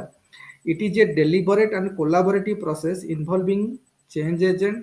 client system and which are brought together to solve a problem। କାରଣ ପ୍ରଥମେ ତ ଚେଞ୍ଜ ଏଜେଣ୍ଟ, ଏକ୍ସଟେନସନ ଏଜେଣ୍ଟ ସିଏ ତ ରହିବେ, କ୍ଲାଏଣ୍ଟ ସିଷ୍ଟମ। କ୍ଲାଏଣ୍ଟ କିଏ? କ୍ଲାଏଣ୍ଟ ଆମର ଯେତେକ ଲୋକ ସବୁ ଆମର ରୁରାଲ ପିପୁଲ ମାନେ ସବୁ ଏଥିରେ ଯାହାର ବେନିଫିସିଆରି ସେମାନେ ସବୁ। ସିଷ୍ଟମ କ'ଣ? ଆମର ଯାହା ସିଷ୍ଟମ ଅଛି, ଗଭର୍ଣ୍ଣମେଣ୍ଟ ମେସିନାରିଜ ଅଛି, ଏନଜିଓ ଫେନଜିଓ ଅଛି, ଯାହା ବି ଆମର ମାନେ ଇନଷ୍ଟିଟ୍ୟୁସନାଲ ସେଟଅପ୍ ଅଛି ତାକୁ ଆମେ ୟୁଜ୍ କରିବା। ଯେମିତି ଆମର ରୁରାଲ ଡେଭଲପମେଣ୍ଟରେ ଆମେ ପଢ଼ିବା, କମ୍ୟୁନିଟି ଡେଭଲପମେଣ୍ଟରେ ଆମେ ପଢ଼ିବା, ପଞ୍ଚାୟତ ରାଜ ସିଷ୍ଟମ ଅଛି, ପଞ୍ଚାୟତ ରାଜରେ ଗ୍ରାମ ପଞ୍ଚାୟତ ଅଛି, ପଞ୍ଚାୟତ ବ୍ଲକ ଅଛି। ତାପରେ ଆରେ ଆମର ଡେଭଲପମେଣ୍ଟର ବେସିକ୍ ୟୁନିଟ୍ କ'ଣ କିରେ? Which one the basic unit of development? ଆମ ନ୍ୟାସନାଲ ଲେଭେଲ ଯେଉଁ ଡେଭଲପମେଣ୍ଟର କଥା କୁହାହେଉଛି ତାର ବେସିକ୍ ୟୁନିଟ୍ କ'ଣ? ବ୍ଲକ ହେଲା। Block is the basic unit of, block is the basic unit of development. ଆମର ସବୁ ଦେଖିବ ଡେଭଲପମେଣ୍ଟ କାମ ଗୁଡ଼ାକ ସବୁ, ସେଥିପାଇଁ ବିଡ଼ିଓଙ୍କର କାହିଁକି ବେଶୀ ଯେଉଁ କୁହନ୍ତି ବିଡ଼ିଓଙ୍କର ପାୱାରଟା ଟିକେ ବେଶୀ ରହୁଛି। କ'ଣ ପାଇଁକି? କାରଣ ସବୁ ଡେଭଲପମେଣ୍ଟ ଆକ୍ଟିଭିଟିଜର ଯେଉଁ ଗ୍ରାସରୁଟ୍ ପଏଣ୍ଟଟା ସେଇଟା ହେଉଛି ବ୍ଲକ, ଆଉ ଯାହାର ଅଫିସର ହେଉଛନ୍ତି ବ୍ଲକ ଡେଭଲପମେଣ୍ଟ ଅଫିସର। ସବୁ କେଉଁଠି ରାସ୍ତା ତିଆରି ହେବ, କେଉଁଠି ବିଧବା ଭତ୍ତା ଦିଆଯିବ, କେଉଁଠି କ'ଣ ସ୍କୁଲ ଘର ତିଆରି ହେବ, କେଉଁଠି ନାଳ ନର୍ଦ୍ଦମା ତିଆରି ହେବ, ବ୍ରିଜ୍ ତିଆରି ହେବ, କେଉଁଠି ଟାଙ୍କି ପାଣି ତିଆରି ହେବ, ଯେତେ ମାନେ କାମ ସବୁ ଗଭର୍ଣ୍ଣମେଣ୍ଟରୁ ଆସୁଛି। ଗଭର୍ଣ୍ଣମେଣ୍ଟ କାମ କାହା ପାଇଁ କରୁଛି? ଲୋକମାନଙ୍କ ପାଇଁ କରୁଛି ନା। ରୁରାଲ ଏରିଆରେ ଯେତେ ଡେଭଲପମେଣ୍ଟ କାମ ହେବ, ଆଉ ସବୁର ମେନ୍ ସେଣ୍ଟର ଜାଗା ହେଉଛି ବ୍ଲକ ଡେଭଲପମେଣ୍ଟ ବ୍ଲକ, ଆଉ ବ୍ଲକର ଅଫିସର ହେଲେ ବିଡ଼ିଓ, ବ୍ଲକ ଡେଭଲପମେଣ୍ଟ ଅଫିସର। ସବୁ କାମ କେବଳ ରେଭିନ୍ୟୁ ସେକ୍ସନଟାକୁ ଛାଡ଼ିଦେଲେ, ତା ପାଇଁ ତହସିଲଦାରଙ୍କୁ ଅଲଗା କାମ ଦିଆଯାଇଛି। ରେଭିନ୍ୟୁ ସେକ୍ସନ କାମ ସବୁ ବଡ଼ ହେଇଯିବ ବୋଲି ରେଭିନ୍ୟୁ ସେକ୍ସନକୁ ଅଲଗା କରିଦିଆଯାଇଛି। ହେଲେ ବାକି ଯେତେ ଡେଭଲପମେଣ୍ଟାଲ କାମ ଗଭର୍ଣ୍ଣମେଣ୍ଟର ଯେତେ ପ୍ରୋଗ୍ରାମ ପ୍ଲାନିଂ ଯାହା ସବୁ ଆସିବ ସବୁ ମେନ୍ ହେଲେ କି ସେ ବିଡିଓ ଆଉ ବିଡିଓ ରିପୋର୍ଟ କରିବେ ଯାଇକି କଲେକ୍ଟରଙ୍କୁ ବିଡିଓ ଯାଇକି ରିପୋର୍ଟ କରିବେ କଲେକ୍ଟରଙ୍କୁ କାରଣ ପୁରା ଡେଭଲପମେଣ୍ଟାଲର ଗୋଟେ ଡିଷ୍ଟ୍ରିକ୍ଟର ଡେଭଲପମେଣ୍ଟର ମେନ୍ ଅଫିସର ହେଉଛନ୍ତି କଲେକ୍ଟର ବୁଝୁଛ ନା ନାଇଁ ହୁଁ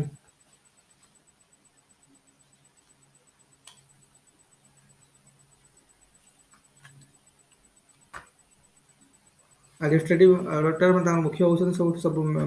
ଅଫିସର୍ସ ହେଉଛନ୍ତି ଇଏ କଲେକ୍ଟର କିନ୍ତୁ ତାଙ୍କର ଯେଉଁ ଆମର ଯେଉଁ ଡିଆରଡିଏର କନସେପ୍ଟ ଆସିଗଲା ପରେ ଏବେ କ'ଣ କରାଯାଉଛି ଆମର ମାନେ ଓଡ଼ିଶାରେ ଆମର 30ଟା ଜିଲ୍ଲା ଅଛି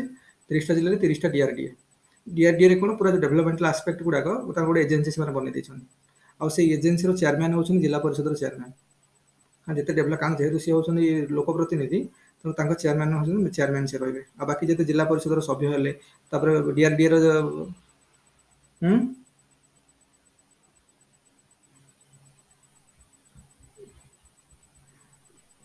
ସେଇଆ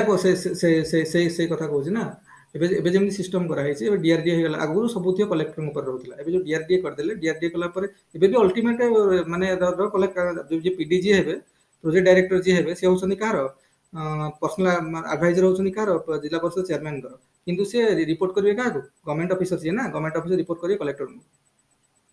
ଆଉ କଲେକ୍ଟରଙ୍କର ଯେଉଁ ସବୁ ମିଟିଂ ହୁଏ ତାଙ୍କର ଯେଉଁ ଡେଭଲପମେଣ୍ଟ କାଉନସିଲର ମିଟିଂ ହେବ ସେ ସବୁ ଯେତେକ ଅଫିସର୍ସ ଅଛନ୍ତି ଯେତେ officer agriculture officer health officer ବ୍ୟାଙ୍କର ଅଫିସର ଯେତେ ଗଭର୍ଣ୍ଣମେଣ୍ଟର କୋପରେଟିଭ ବ୍ୟାଙ୍କର ସବୁ ଅଫିସର କି ଯେତେ ସବୁ ଅଛନ୍ତି ସେ ସବୁ କ'ଣ ମାନେ ସେ ତାଙ୍କ ମାନେ ଏକ୍ଜିକ୍ୟୁଟିଭ ଲେଭେଲରେ ଗଭର୍ଣ୍ଣମେଣ୍ଟ ଲେଭେଲରେ ଯେଉଁ ମିଟିଂ ହେବ ସେ ତାଙ୍କର ଚେୟାରମ୍ୟାନ୍ ହେବେ କିଏ ସେ କଲେକ୍ଟର ଅଫିସ ସେ ପିଡି ପିଡି ସମସ୍ତେ ଯୋଗ ଦେବେ ସେଠି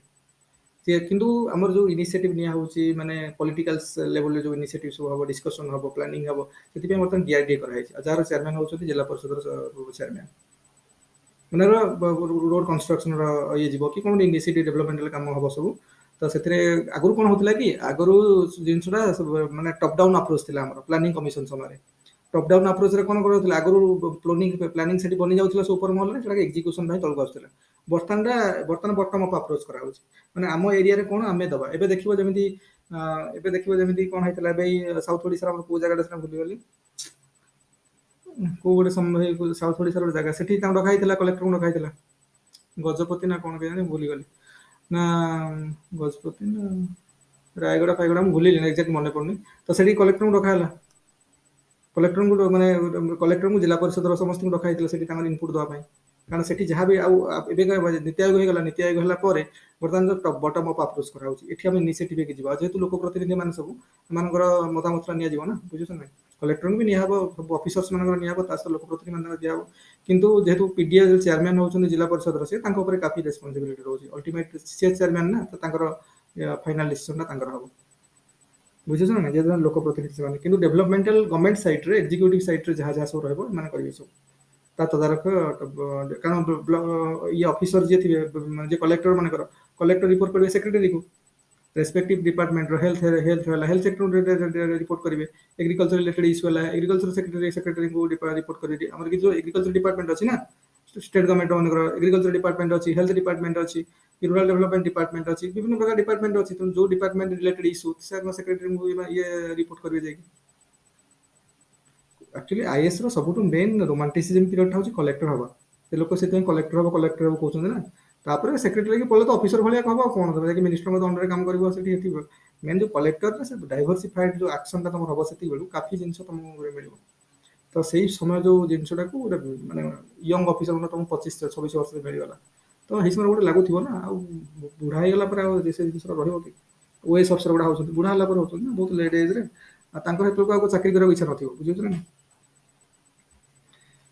ତେଣୁ ସେଇଟା ଗୋଟେ ତେଣୁ ଛାଡ଼ ମେନ୍ ଜିନିଷ ହେଲା ଏଇଟା ସେଟଅପ୍ଟା ତାଙ୍କର ହେଲା ତାଙ୍କୁ ସେଥିପାଇଁ କୁହାଯାଏ ଦେଖିବ ଆମର ଡେଭଲପମେଣ୍ଟ କମିଶନର କିଏ ସେ ବ୍ଲକ ଆମର କଲେକ୍ଟରଙ୍କୁ କୁହାଯାଏ ଡେଭଲପମେଣ୍ଟ କମିଶନର ଚିଫ୍ ସେକ୍ରେଟାରୀଙ୍କୁ ଡେଭଲପମେଣ୍ଟ କମିଶନର କୁହାଯାଏ ଚିଫ୍ ସେକ୍ରେଟାରୀଙ୍କୁ chief secretary cum development commissioner ସେ ଡେଭଲପମେଣ୍ଟ କମିଶନର ସେକ୍ରେଟାରୀଙ୍କ ଉପରେ ସବୁ ଡିପାର୍ଟମେଣ୍ଟର ସେକ୍ରେଟାରୀଙ୍କ ଉପରେ डिस्ट्रिक्ट लेवल डेवलपमेंट कमिशनर होउछन कि से वीडियो जो कलेक्टर होउछन माने कलेक्टर डेजिग्नेशन जाई लिखियो तांग ऑफिस रे कोन लिखा हितो डेवलपमेंट कमिशनर भी लिखा होची डिस्ट्रिक्ट डेवलपमेंटल कमिशनर नले डेप्यूटी कोन डिस्ट्रिक्ट मजिस्ट्रेट हला विभिन्न सब ना सब होची मजिस्ट्रेट पावर अछि ना बोथ रिवेन्यू सब गुडा काम करे जेंदी ब्लॉक लेवल गला को दायित्व स्प्लिट हो जाउची अरे माने डिस्ट्रिक्ट लेवल रे कलेक्टर सब अछि तामर रिवेन्यू पावर भी अछि ये पावर भी अछि ଏବେ କଣ କରୁଛନ୍ତି ନା ଡେଭଲପମେଣ୍ଟ ଆସ୍ପେକ୍ଟଟା ଗୋଟେ ଡିଆରଡିଏ କରିକି ତାର ଡେଭଲପମେଣ୍ଟାଲ କାମ ଗୁଡାକ ଟିକେ ଗୋଟେ ଅଲଗା ଇଏରେ କରୁଛନ୍ତି ଆଉ ଗୋଟେ ଅଫିସ ତା ପାଇଁ ବନେଇଛନ୍ତି ଯଦି ବେଶୀ ପ୍ରେସର ହେଇଗଲା କାମର ବେଶୀ ହେଇପାରିଲାନି ଠିକ ତ ଡିଆରଡିଏ ର ପରିକଳ୍ପନା କରାଯାଇଛି ସେଥିପାଇଁ ଆଉ ଜଣେ ଅଫିସର ରହୁଛନ୍ତି ପିଡି ରହୁଛନ୍ତି ପ୍ରୋଜେକ୍ଟ ଡାଇରେକ୍ଟର ରହୁଛନ୍ତି ବୁଝୁଛ ନା କିନ୍ତୁ ସେ ଅଲ୍ଟିମେଟଲି ରିପୋର୍ଟ କରିବେ କାହାକୁ କଲେକ୍ଟରଙ୍କୁ ରିପୋର୍ଟ କରିବେ ତେଣୁ କଲେକ୍ଟରଙ୍କର ସବୁ କାମ ରହୁଛି ନା ଡେଭଲପମେଣ୍ଟାଲ ଆଉ ରେଭିନ୍ୟୁ ସେକ୍ସନ ଦିଟା ତାଙ୍କ ପାଖରେ ରହିଲା ତାଙ୍କର ମାଜିଷ୍ଟ୍ରେଟ ପାୱାର ବି ରହିଲା ଆମର ଏଠି ଯେତେବେଳେ ବ୍ଲକ ଲେଭଲକୁ ପଳେଇ ସେଟା ସ୍ପ୍ଲିଟ୍ ହେଇଯାଉଛି ଦି ଜଣ ଅଫିସର ବନି ଯାଉଛନ୍ତି ଜଣେ ବିଡିଓ ଆଉ ଜଣେ ତହସିଲଦାର डेवलपमेंटल आस्पेक्ट गुड़ा बीडीओ पाखे रोचे रेवेन्यू सेक्शन तहसीलदार पाखे रोचे आ मजिस्ट्रेट पावर तहसीलदार पाखे रोचे तहसीलदार लिखा तो तहसीलदार कम मजिस्ट्रेट लिखाई थो जुडिशियल मजिस्ट्रेट तहसीलदार कम मजिस्ट्रेट लिखा होची ना तेणु सेटा अच्छा छाड़ तापरे आमे जेमती कहले तापरे कोन होला ना ए सब जिंस को नै कि गोटे प्रोग्राम बनु ता प्रोग्राम प्लानिंग बनु आमे तरे चेंज एजेंट एक्सटेंशन एजेंट भी रहउछंती लोक मान भी रहउछंती क्लाइंट सान को हम कहबा सिस्टम हम पूरा ऑर्गेनाइजेशन रे सेटअप जहा अछि से माने ता सहित कोन ना सबुडा को आमे कोन एकाठी हे कि बा which are brought together to solve a problem जहा सॉल्व होई छि ता प्रॉब्लम अछि ताको सॉल्व करे पे समस्त मिलित उद्यम करा हो जो पार्टिसिपेटरी अप्रोच करा हो चेंज एजेंट भी रहबे एक्सटेंशन एजेंट भी रहबे बेनिफिशियरी माने केस हेले विलेजर माने बा लोक माने जो माने करा होची रूरल पीपल माने से माने भी रहबे ता सहित जहा ऑर्गेनाइजेशनल सेटअप अछि गवर्नमेंट रो बा नॉन गवर्नमेंटल एजेंसी से माने को भी जहा सेटअप करा है से माने भी सेते कोन पार्टिसिपेट करिवे तेणु समस्त मिलित उद्यम रे प्रॉब्लम को सॉल्व करा हो सो एडी पे जो प्रोग्राम टा बना होची जो प्रोसेस टा दैट इज प्रोग्राम बोली से कहउछन तेणु आ पय हम कोन करे अछि ना दीटा कथा गोटे होची प्लान द वर्क और वर्क द प्लान और plan the work cone work the plan माने आगो प्लान टा को बनेबार अछि कोन करिया को पड़ियो बुझे नै कोन करिया को पड़ियो प्रथम प्लान टा बनेले वंस प्लान बनी गला तापर plan cone work the plan आगो प्लान द वर्क अब कोन कोन करे छि वर्क टा को प्लान कले आगो प्लान द वर्क हैला प्लान द वर्क तापर वर्क द प्लान तेणु एई टाइप रो सब जिंस अछि तो मेन हेले वर्तमान में देखिबा ता माने हम वर्तमान पर्यंत पहुंच आसिला जे गोटे प्रोग्राम बनेबार अछि प्रोग्राम रो माने हैला गोटे एरिया रे प्रॉब्लम्स को आगो सिचुएशनल स्टडी हम कले ऑब्जेक्टिव सेट कले जो प्रॉब्लम्स गुडा अछि तार सॉल्यूशन कोन हबो से हमु जाना पड़ी गला तेणु ताकू नै कि गोटे स्टेटमेंट बनेले बा गोटे प्रोसेस बनेले जोटार ना दिया गला प्रोग्राम बना हला ता माने तेणु से प्रोग्राम बनिला तेणु जो प्रोग्राम बनीगला ताकू विभिन्न स्कॉलर माने बा सोशल साइंटिस्ट माने जो भिन्न भिन्न कथा कहिछन स्टेटमेंट दैछन सेउडा हम मन रखियार अछि परीक्षा क्षेत्र लिखिबा पई हैला तापर हम स्टार्ट करिया ऑब्जेक्टिव कोन ताहले ए जो प्रोग्राम हबो तार ऑब्जेक्टिव कोन कोन हबा दरकार हैला एगुडा भी केल्सी और हर्ने मन ये सोशल साइंटिस्ट गुडा का मैंने एक्सटेंशन एजुकेशन रिलेटेड मन काफी स्टेटमेंट मन दैछन तो ए माने कहया कथा जे ऑब्जेक्टिव कोन कोन हबो प्रथम कथा हला जे कोन करिवार अछि आ काहे की हम से इंटेंशन क्लियर हबा दरकार हमर मेन ऑब्जेक्टिव हैला जे हमर कोन करिवार अछि आ काहे की से जिनस हम क्लैरिटी रे जणा दिया दरकार हम जे कोन करे पई चाहू आ काहे की कोन पई सेटा करे पई चाहू तो तार क्लैरिटी हमको आसी दरकार प्रथम ऑब्जेक्टिव एटा सेकंड देखो ए पॉइंट गुडा जेमिति लिखा है जेमिति मन रखिबो मो निज एक्सपीरियंस रे कोइटा मने पड़ेनी एक्जेक्टली परीक्षा खाता रे हमें कोन कि थरी थर पढ़ी थोइ देबा थरी थर पढ़ी थोइ देबा लागो हां पढ़ले जा लिखि देबा नहीं कि जिनसटा ठीक से मने पड़ेनी तेणु ताको बारंबार पढ़ी पढ़ी पढ़ी पढ़ी पॉइंट पूरा सेट कर देथियो माइंड रे हैला तापर सेकंड रे हैला to furnish a guide against which गोटे हमको कोन जो से लिखा है to furnish a guide against which जज ऑल न्यू प्रपोजल्स माने जेते सब प्रपोजल आसीबो तार प्रॉपर गाइड एपटे बनवा दरकार हैला जेमिति जे हापाजाडली कोन होची कोन नै कारण आमे जानि गल जे प्रथमे कोन करे छै काहे कि से हमरा क्लैरिटी आसी गला तापर जहा जहा न्यू प्रपोजल्स आसीबो सब से कोन करा जिवो ताको जहा प्रॉब्लम छै त केमिति सॉल्यूशन करा हबो कोन तार गोटे सिस्टमैटिक गाइड बनवा दरकार जते न्यू प्रपोजल्स आसी तार गोटे सिस्टमैटिक गाइड बनवा गोटे थर्ड कथा हला जे आमे जो ऑब्जेक्टिव टा एस्टैब्लिश करबा मेनी जोटा को मेजर आउ इवैल्यूएटेड कारण हमर जो प्रोग्राम मनकर बनिबो इंप्लीमेंटेशन हबो तार प्रॉपर कोन हबा दरकार तार प्रॉपर मेजरमेंट हबा दरकार जे केते कोन ठीक से होउची ना नै हला आ इवैल्यूएशन हबा दरकार ए ठीक से हला कि नै तेनु कहबार अछि to establish objective towards which progress can be measured जो प्रोग्रेस होउची मन ऑब्जेक्टिव हमर गोटे प्रोग्राम हला इंप्लीमेंटेशन होउची मन कर प्रोग्रेस होउची ना मेजर केमिति करबा देखिबा तो पणी हां ठीक से प्रोग्रेस हला कि नै ଆଉ ତାର ଇଭାଲୁଏସନ୍ ହେଲା ପରେ ଜଣାପଡ଼ିବ ଯେ କ'ଣ କ'ଣ କମି ରହିଗଲା ବୁଝୁଛି ନା ନାହିଁ। ତେଣୁ ଏଇସବୁ ଜିନିଷ ଏଇଟା ଗୋଟେ ଅବଜେକ୍ଟିଭ୍ ହେବା ଦରକାର। ତାପରେ ଆଉ ଗୋଟେ ଅବଜେକ୍ଟିଭ୍ କ'ଣ ନା two have means of choosing the important ମାନେ ଆମକୁ ଯେମିତି କହିଥିଲି ଯୋଉଟା ଭେରି ଇମ୍ପୋର୍ଟାଣ୍ଟ କୋଉଟା ଲେସ୍ ଇମ୍ପୋର୍ଟାଣ୍ଟ କୋଉଗୁଡ଼ା କାରଣ ଗୋଟେ ଏରିଆରେ ଗୁଡ଼ାଏ ପ୍ରୋବ୍ଲେମ୍ସ ଆମକୁ ମିଳିବ ଗୁଡ଼ାଏ ସୁପରଫିସିଆଲ ପ୍ରୋବ୍ଲେମ୍ ବି ମିଳିବ ଡିପ୍ ରୁଟେଡ୍ ପ୍ରୋବ୍ଲେମ୍ସ ମିଳିବ ହେଲା ମାଇନର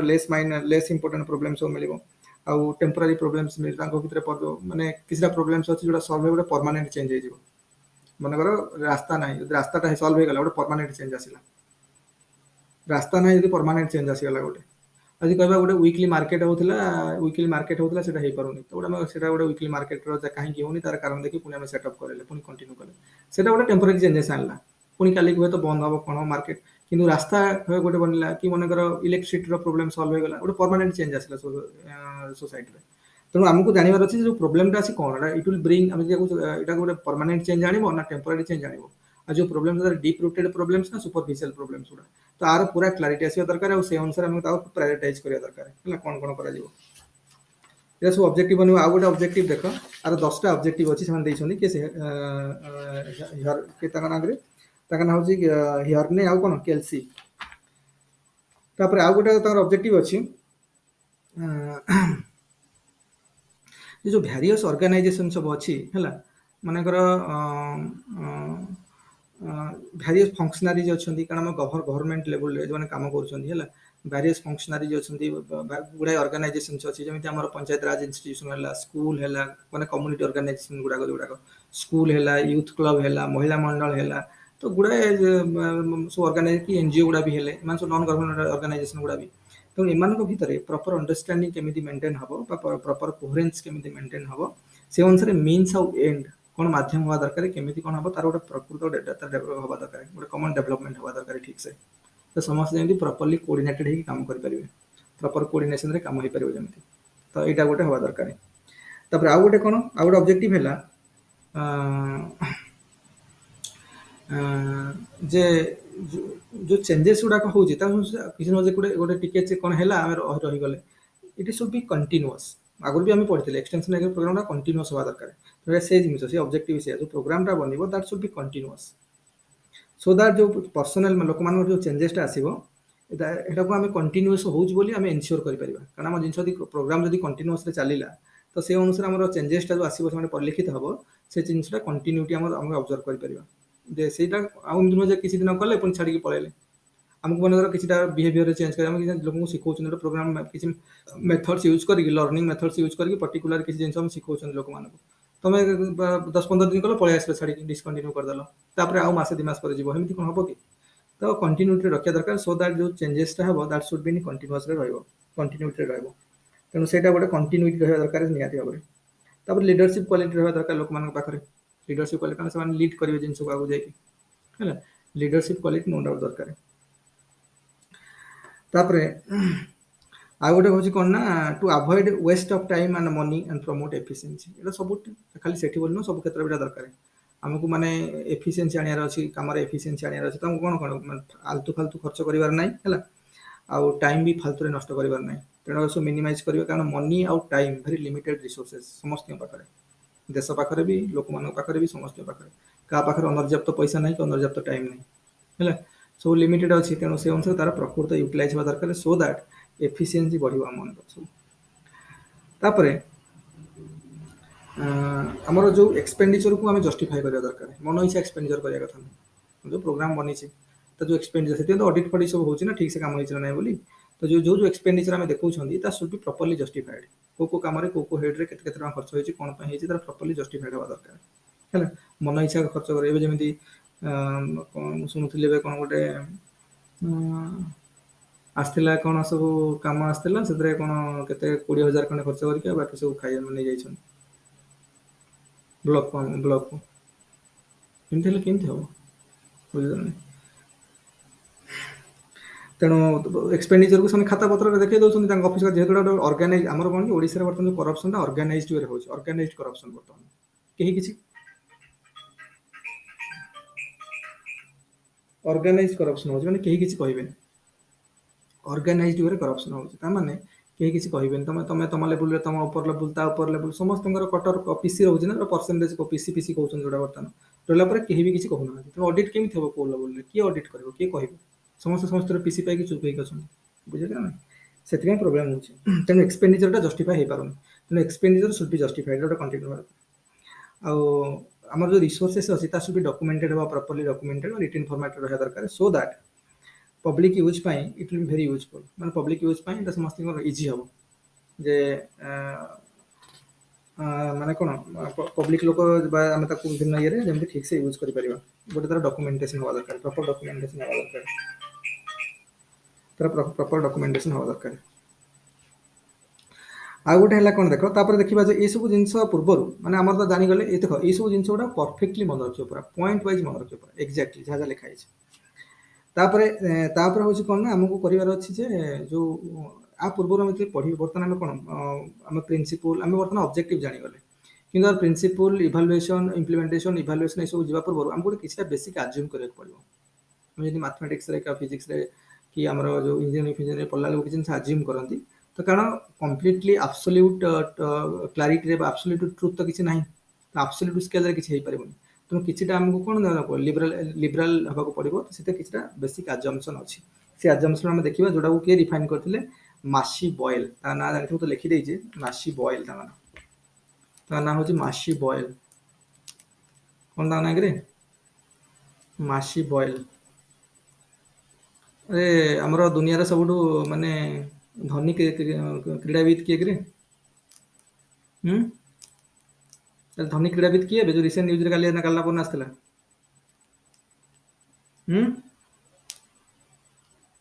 ଜାଣିବା କଥା, ମାସି ବଏଲ୍ ନାଁ ଶୁଣିକି ହିଁ ପଚାରିଲି ମୁଁ।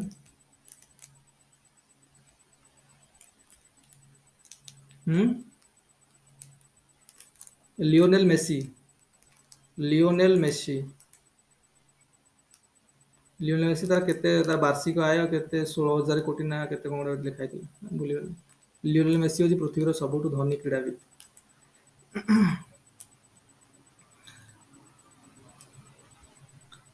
कोहली खेली पारुनी कि ताको बसई देइछन्ती वर्ल्ड कप रे खेलेबेनी खेलिबनी से?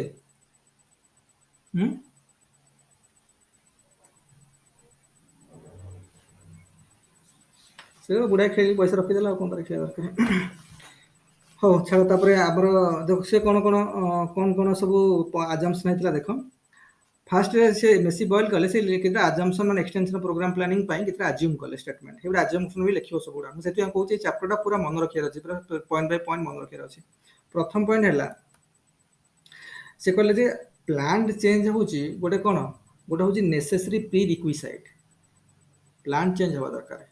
ଆମର ଯୋଉ ଚେଞ୍ଜ ହେବ ପ୍ଲାଣ୍ଟ ମାନେ ଗୋଟେ ପ୍ରପର ପ୍ଲାନିଂ ୱେରେ ଚେଞ୍ଜ ହେବା ଦରକାର। ଆମେ କ'ଣ କରିବା, ଆଗ ଗୋଟେ ପ୍ଲାନ୍ ବନେଇବା, ସେ ଅନୁସାରେ ଚେଞ୍ଜଟା ଦେଖାଯିବ। ଆମର ଯୋଉ ଅନୁସାରେ ପ୍ଲାନ୍ ବନେଇଥିବ ସେ ଅନୁସାରେ ପ୍ଲାନ୍ ଅନୁସାରେ ଚେଞ୍ଜ ହେବ। ଚେଞ୍ଜଟା ର୍ୟାଣ୍ଡମ୍ କି ହାପାଜାର୍ଡ ହେବନି, ଗୋଟେ ପ୍ଲାନ୍ ଚେଞ୍ଜ ହେବ। ତେଣୁ ଦେଖ ଏଇଟା ଆର କେତେ, ଆର ସୋସିଓଲୋଜିରେ ବି ଆମର ଯେତେବେଳେ କୋଶ୍ଚିନ୍ ପଡ଼ିଥିଲା 2019ର କୋଶ୍ଚିନ୍ ଦେଖିବ, ସୋସିଓଲୋଜିରେ ପଡ଼ିଥିଲା। ସୋସିଓଲୋଜି 2019ର କୋଶ୍ଚିନ୍ ମୋ ପାଖରେ ଅଛି ନା ନାଇଁ ମୁଁ ଦେଖେଇଥାନ୍ତି, ପଢ଼ିଥାନ୍ତି ଆଗରେ। ସୋସିଓଲୋଜି 2019 ପ୍ଲାଣ୍ଟ ଚେଞ୍ଜ କେମିତି କରିହେବ। ପ୍ଲାଣ୍ଟ ସୋସାଇଟିରେ ପ୍ଲାଣ୍ଟ ଚେଞ୍ଜ, ସୋସିଆଲ ମୋବିଲିଟି ବା ଏମିତି କ'ଣ ଲେଖା ହେଇଥିଲା, ପ୍ଲାଣ୍ଟ ଚେଞ୍ଜ କେମିତି ଆଣିହେବ, କ'ଣ ମନେ ପଡ଼ୁନି କ'ଣ ଲେଖା ହେଇଥିଲା। ପ୍ଲାଣ୍ଟ ଚେଞ୍ଜ ବିଷୟରେ ଲେଖା ହେଇଥିଲା ଗୋଟେ, ଦେଖିବ ସୋସିଓଲୋଜି ପେପର 1ରେ, ପେପର 2, ପେପର 1ରେ ଦେଖିବ 2019ର ପ୍ଲାଣ୍ଟ ଚେଞ୍ଜ ବିଷୟରେ ଲେଖା ହେଇଥିଲା। ତେଣୁ ସୋସାଇଟିରେ ପ୍ଲାନ୍ ଚେଞ୍ଜ କେମିତି ହେଉଛି? ପ୍ଲାନ୍ ଚେଞ୍ଜ ମାନେ ଆମେ କହିପାରିବା ଯେ ପ୍ଲାନିଂ କମିଶନ ମାଧ୍ୟମରେ ବା ବର୍ତ୍ତମାନ ନୀତି ଆୟୋଗ ମାଧ୍ୟମରେ। ନୀତି ଆୟୋଗ ମାଧ୍ୟମରେ ବର୍ତ୍ତମାନ କ'ଣ ହେଉଛି ନା top down bottom up approach ହେଉଛି। ওই ପାର୍ଟିସିପେଟୋରୀ ଆପ୍ରୋଚରେ ଯେଉଁ ପ୍ଲାନ୍ଟା ବନୁଛି ସେ ଅନୁସାରେ କାମ ହେଉଛି। ତାମାନେ ଯାହା ବି ଚେଞ୍ଜ ଆକ୍ଟିଭିଟିଜ୍ ସୋସାଇଟିରେ ପରିଲକ୍ଷିତ ହେବ, that is according to SUM planning. ସେ ଅନୁସାରେ ପ୍ଲାନ୍ କରାଯାଇଛି, ତାର ଏକ୍ଜିକ୍ୟୁସନ୍ ପ୍ରୋଗ୍ରାମ ବନେଇକି ଏକ୍ଜିକ୍ୟୁସନ୍ ହେଲା, ସେ ଅନୁସାରେ ଚେଞ୍ଜଟା ପରିଲକ୍ଷିତ ହେଲା। ତେଣୁ ଯାହା ଚେଞ୍ଜ ହେବ ଦାଟ୍ ଇଜ୍ ପ୍ଲାନ୍ଡ ଚେଞ୍ଜ। ବୁଝିହେଲା? ଏଇଟା ସବୁ ଆଜମ୍ପସନ୍ ଥିଲା ଯେ that is a necessary prerequisite ହେଲା। ଏଇଟା ହେଲେ କ'ଣ ହେବ ନା, ଇଫେକ୍ଟିଭ୍ ସୋସିଆଲ ପ୍ରୋଗ୍ରେସ୍ ହେବ ଫର୍ ପିପୁଲ୍ ଆଣ୍ଡ କମ୍ୟୁନିଟି। କମ୍ୟୁନିଟିର ଯଦି ପ୍ରୋଗ୍ରେସ୍ ଆମେ ଚାହୁଁଛନ୍ତି ଇଫେକ୍ଟିଭଲି, ତ ଗୋଟେ ପ୍ଲାନ୍ ଚେଞ୍ଜ ନିହାତି ଦରକାର ବୋଲି ପ୍ରଥମ ଷ୍ଟେଟମେଣ୍ଟ ଦେଲେ କିଏ? ସେ ମାସି ବଏଲ୍। ସେକେଣ୍ଡ ଆଜମ୍ପସନ୍ ସେ କଲେ, the most desirable change is predetermined and democratically achieved. ସତ କଥା ଏଇଟା। ଆଜିକାଲି ଯେଉଁ ପାର୍ଟିସିପେଟୋରୀ ଆପ୍ରୋଚ୍ କରାହେଉଛି କ'ଣ କି, ଡେମୋକ୍ରାଟିକାଲି ଜିନିଷ କରିବା ପାଇଁ ସମସ୍ତଙ୍କର ପାର୍ଟିସିପେସନ୍ ରହୁ, ସମସ୍ତଙ୍କର ଏଥିରେ ଭାଗିଦାରୀ ରୁହନ୍ତୁ, ଆଉ ଆର ବେନିଫିସିଆରୀ ବି ସମସ୍ତେ ହୁଅନ୍ତୁ। ଡେମୋକ୍ରାଟିକାଲି ଏଇଟା କ'ଣ ହେବା ଦରକାର? ଆଚିଭ୍ ହେବା ଦରକାର। এটা ଗୋଟେ ଆଜମ୍ପସନ୍ କଲେ Massey Boyle, the most desirable change is predetermined आम मन प्री डिटरमाइंड मान जो डिजाइन चाहूँ मनकर चेंजटा आगुआ तो डिसाइड करेंगे ना हमको ये एक्टिविटी गुड़ा दरकार लोक बिहेवियर चेंज हवा दरकार आटीट्यूड चेंज हवा दरकार से निजक निजे एम्पावर फिल करवा दरकार यहाँ हो पारे आम गोटे कि सो दैट से कम्युनिटी डेवलपमेंट एक्टिविटीज कौन करेंगे देख बर्तमान यही कमटा आम करूनी यहाँ ठीक से कराऊनी एमती सब आम पढ़ी दौचे यहाँ होनी बोली प्रोब्लेम हो जिते देखो सब विभिन्न प्रकार जो फूड सिक्यूरीटी ये है विभिन्न प्रकार जो पैसा पत्र जमी कालिया योजना माध्यम पैसा दबा ये दबा एगुला ठीक नुहे दबा कथा नुहे कारण कौन पाई आमको डेजारेबल आमको जो प्लान चेंज हम लोक मान डेभलप कराया कथा कि लोक मान डेभलपमेंट गवर्नमेंट भी कौन आम कर स्किल इंडिया कनसेप्ट है विभिन्न कौशल यूज कर पैसा खर्च कर जो आम लोक आईटीआई बन किंतु कथा प्रोग्राम जो बनीगले हेनी तार इम्प्लीमेंटेशन आउ आडप्टेबिलिटी होने ठीक से लोक पाखे से ही हूँ असुविधा से लोक मैंने एम्पावर हो पार स्किल डेभलप कर निजक स्ट्रेंथनिंग कर असहाय फिल कर असहाय फिल करने फल गवर्नमेंट को दवाक पड़े भोट भी अच्छी भोट राजनीति भी अच्छी तेणु यहाँ दवाक पड़े लोक निजक निजे एम्पावर हो गले लोक कहीं चाउल दवाक पड़ता निजक निजे लोक करें लोक निजर घर निजे बन पारते आम इकोनोमी आहरी स्ट्रंग हाँ समस्त रोजगार क्षम होकर निजर कथा निजे बुझीपार सरकार कहीं गोटे घर देवाई कहीं ट्राए करते सरकार कौन ट्राए करते गोटे घर दबू ये स्केल कर तेणु सबु क्षेत्र में जो चेंजेस गुड़ाक परिलक्षित हम से सब जिन को आम कौन करिया माने एडा को डायरेक्टली जेहेतु हो पारुनी लोकंर से दिया होची किंतु एडा ये जो डिजायरेबल चेंज हम दैट शुड बी आगुआ एडा हम प्री डिटरमाइन करदवा कथा जे चेंज हमको दरकार आउ सेटा हम केमिति ना सेटा हम केमिति दैट इज डेमोक्रेटिकली एक्सेप्टेड हम जोटा करबा डेमोक्रेटिकली सेटअप माध्यम समस्त पार्टिसिपेशन हम तार लाभटा समस्त उठेबे दैट इज डेमोक्रेटिकली अचीवमेंट हम डेमोक्रेटिकली सेटा गोटे अजम्पशन रहला कार मेसी बॉयल कर थर्ड अजम्पशन हैला से कहले जे extension education if properly planned and implemented हैला can make significant contribution to plan change से कहते जदि आम एक्सटेंशन प्रोग्राम जो बनइबा ता प्रॉपर प्लान करके इम्प्लीमेंटेशन करागला ताले can make significant contribution to plan change प्रथम कथा से कहले जे प्लान चेंज नेसेसरी सेकेंड कथा कहले जे जो जिनसटा हम जो डिजायरेबल चेंज हम that should be pre determined और डेमोक्रेटिकली एक्सेप्ट सेकेंड अजम्पशन कले थर्ड अजम्पशन कले जो प्रोग्राम प्लानिंग होची जदि सेटा प्रॉपर्ली है जो प्रोग्राम प्लानिंग हम से प्रॉपर्ली प्लान कराला और इम्प्लीमेंटेशन कराला so no doubt it will make significant contribution to plan change तो हम प्लान चेंज जो प्री डिटरमिनेशन रखिंट ये करवा बोली नो डाउट काफी मोमेंटम दब तेणु यहाँ गोटे थर्ड अजम्पशन है अब फोर्थ अजम्पशन है it is possible to select है ऑर्गेनाइज एडमिनिस्टर ए प्रोग्राम है that will contribute to the social economic progress of the people तो प्रथम कथा है जे सिलेक्ट करवा it is possible to select organise administer a programme that will contribute to the social economic progress of the people यहाँ भी assumption कले जे हमको सिलेक्ट करवा ऑर्गेनाइज करवा और एडमिनिस्टर करवा कौन से प्रोग्राम को जे कौन से प्रोग्राम को करवा द्वारा कौन हम ना गोटे सोशल इकोनॉमिक को प्रोग्रेस रे लोक मान कंट्रीब्यूट कर फोर्थ अजम्पशन और फिफ्थ अजम्पशन है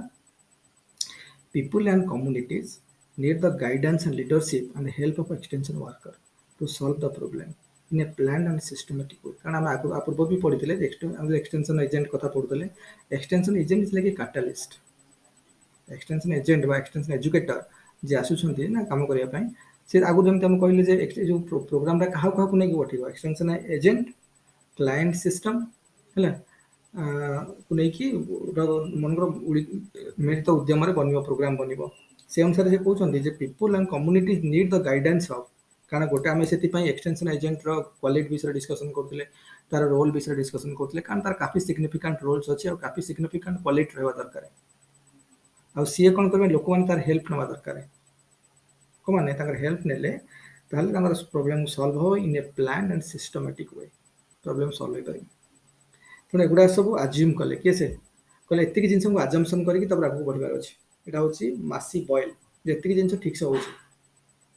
लोक मैंने properly extension education agent help नौ प्लान चेंज रोचे प्लान चेंज प्री डिटरमाइंड हो डेमोक्रेटिकली एक्सेप्ट हो आ जदि आम प्रोग्राम प्लानिंग को ठीक से प्रॉपर्ली कौन करवा प्लान करवा इम्प्लीमेंट करवा ताले एटा कौन सिग्निफिकेंट कंट्रीब्यूशन करवा प्लान चेंज को तापर जैसे कहले सिलेक्ट ऑर्गेनाइज एडमिनिस्ट्रेटिव प्रोग्राम माने करवा ठीक से ठीक सिलेक्ट करके ताको ठीक से ऑर्गेनाइज करके ताको ठीक से एडमिनिस्टर कले एटा माने कोन माने लोक मानकर सोशल इकोनॉमिक प्रोग्रेस रे नो डाउट कंट्रीब्यूट करिवो तापर से कहले जे पीपल आ कम्युनिटी जो बना जे भी से नीड द हेल्प ऑफ कार एक्सटेंशन एजुकेटर बा extension worker to solve the problems in a plan and systematic way एतिकी देखो ए पॉइंट गुडा भी परफेक्टली लिखिया अछि मासी बॉयल कर ताकू बारंबार बारंबार पढ़ले तो मन रे छापी हिजबो ना तो ताकू जाके थोइ द्वार अछि खाता रे सेमती पूरा एक्जेक्टली थोइबार अछि के ऐसो करियार अछि तापर प्रिंसिपल हम देखिबा ऐसो गला वर्तमान हम जानि गले प्रोग्राम प्लानिंग प्रोग्राम कोन केमती कोन प्रोग्राम होबो तार अजम्पशन कोन रहबो तार ऑब्जेक्टिव कोन होबा दरकार सेट हेला वर्तमान वर्तमान देखे तार प्रिंसिपल्स कोन हैला